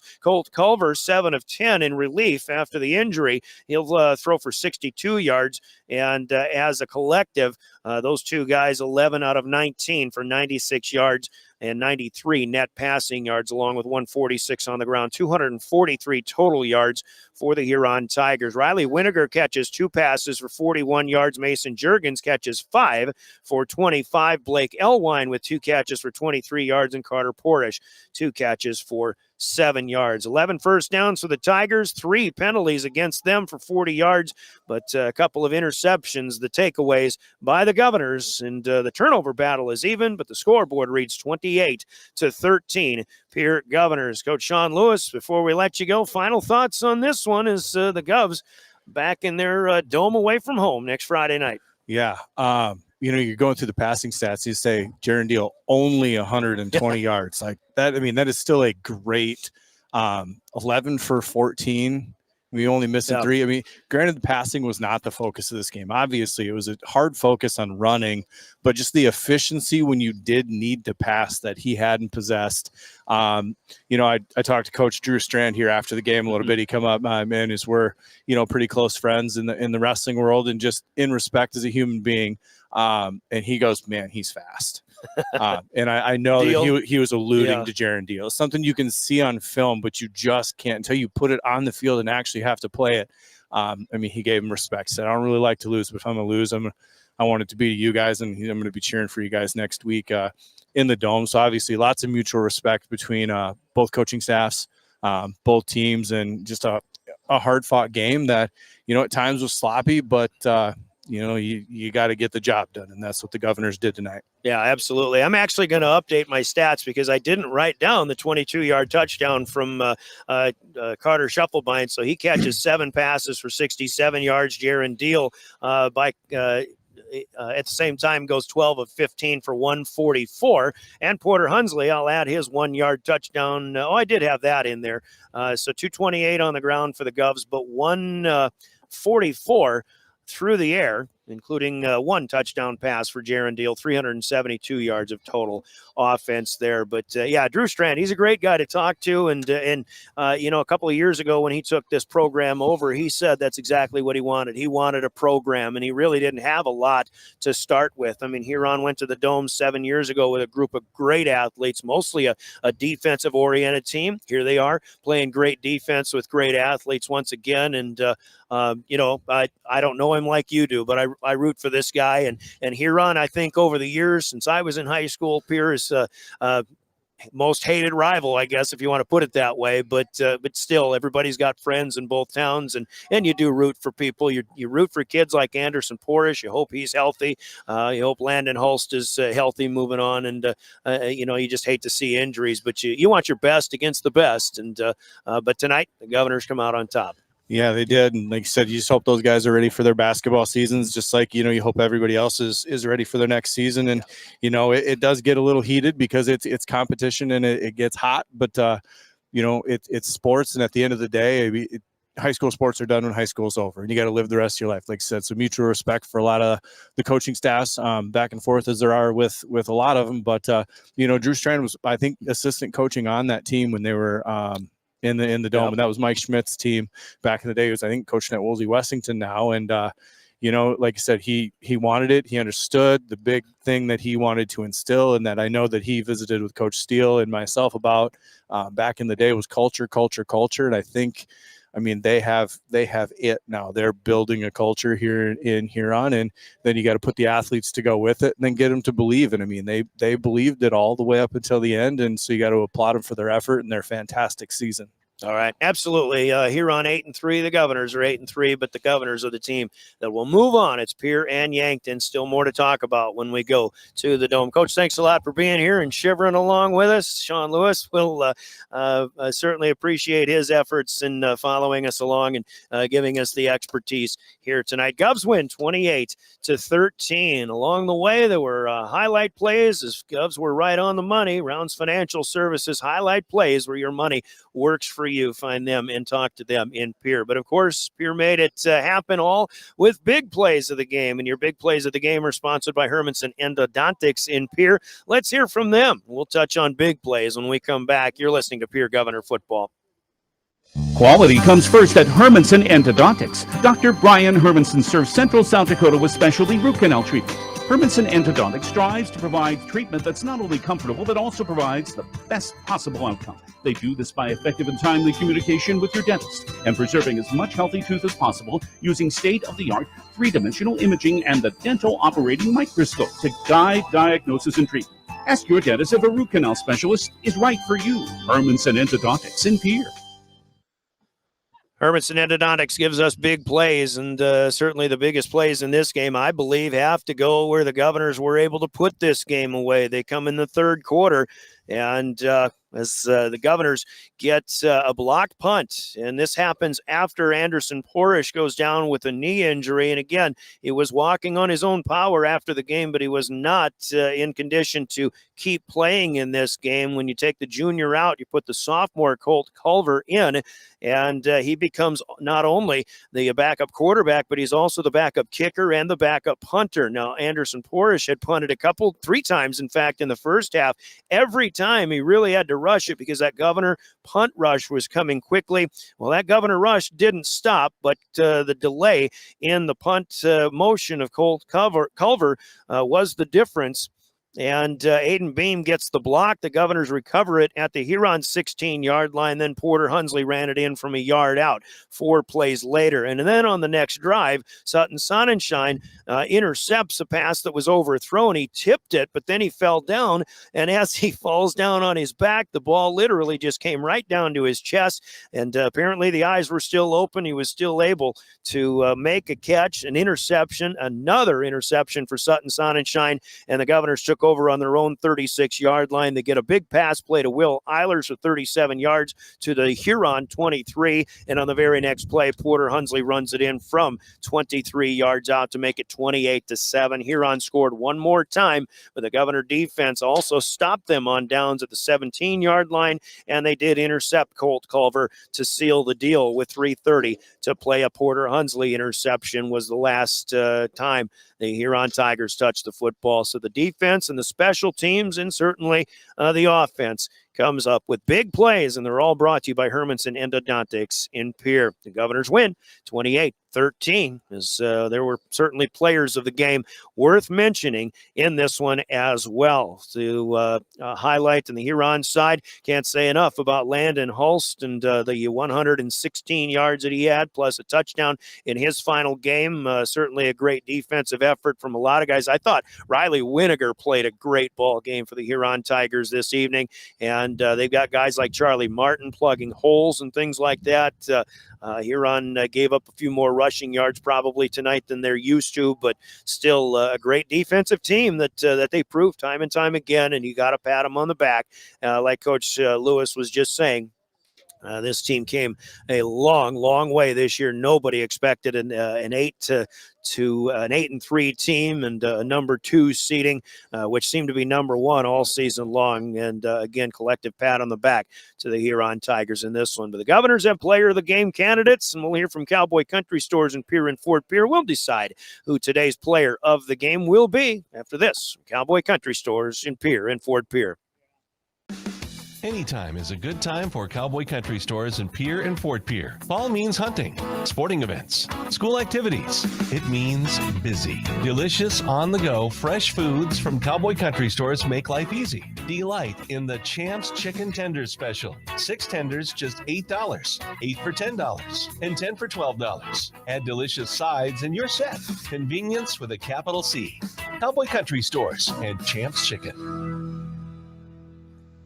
It's Cowboy Country Stores with players of the game, and some fine performances tonight. When the Governors go to the ground, they rely on Jaron Deal, 145 yards, a 47-yard big play of the game, which we didn't mention a moment ago, but certainly the speed of Jaron Deal has the newest weapon of the Pierre Governors. And not only that, Porter Hunsley runs a pretty good ball too. 23-yard touchdown and a 1-yarder in there too. 78 yards on the ground. Came up with a big interception. Both of those guys have player of the game t-shirts, so we'll look elsewhere. Got to give it up for the offensive line as well. And I guess I don't have anybody singled out in this one, but we could do certainly honorable mention to the offensive line. Govs aren't used to running for 228 yards of rushing in a single ball game. They may have to do it one more time when the Govs go to the Dome. But of course, Deal had had a touchdown pass in this one as well. But we'll go to the defense again because the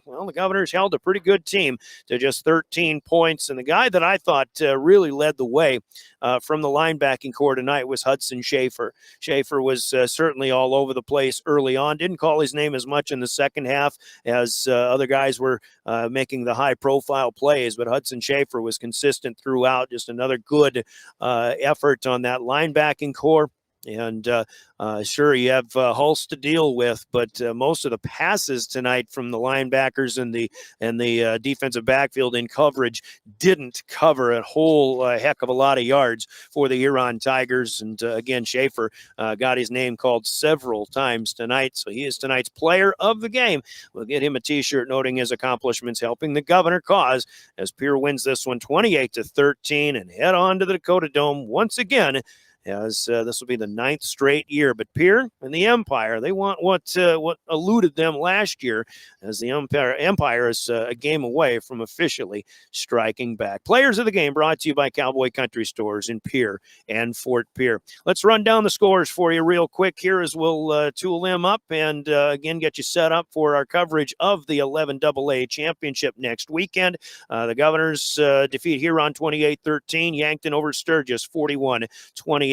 Among the big schools, Sioux Falls Lincoln beats Jefferson 42-28. Brandon Valley over Harrisburg 38-14. Top seed Sioux Falls Christian beats West Central 35-0. Lennox upends Del Rapids 15-14. It'll be a rematch in the 11A championship. Last year, Lennox upset Sioux Falls Christian. A good game down in Elk Point tonight, and the Huskies of Elk Point Jefferson beat Dual 43-36. It'll be Elk Point Jefferson against St. Thomas More, number 1 against number 2. The Cavaliers out west defeat Clark Willow Lake 50-14. 9AA Elkton Lake Benton comes back and beats Parkston 14-8. Freeman Mary and Freeman Academy over Hamlin 45-12. Wall over Phillip by 50 tonight. Howard beats Alcester Hudson 18-12. The 7 seed over the 3. Howard is the experience in that one, much like the Govs were in this one. Del Rapids St. Mary 22-16. Earlier today, they defeated Faulkton area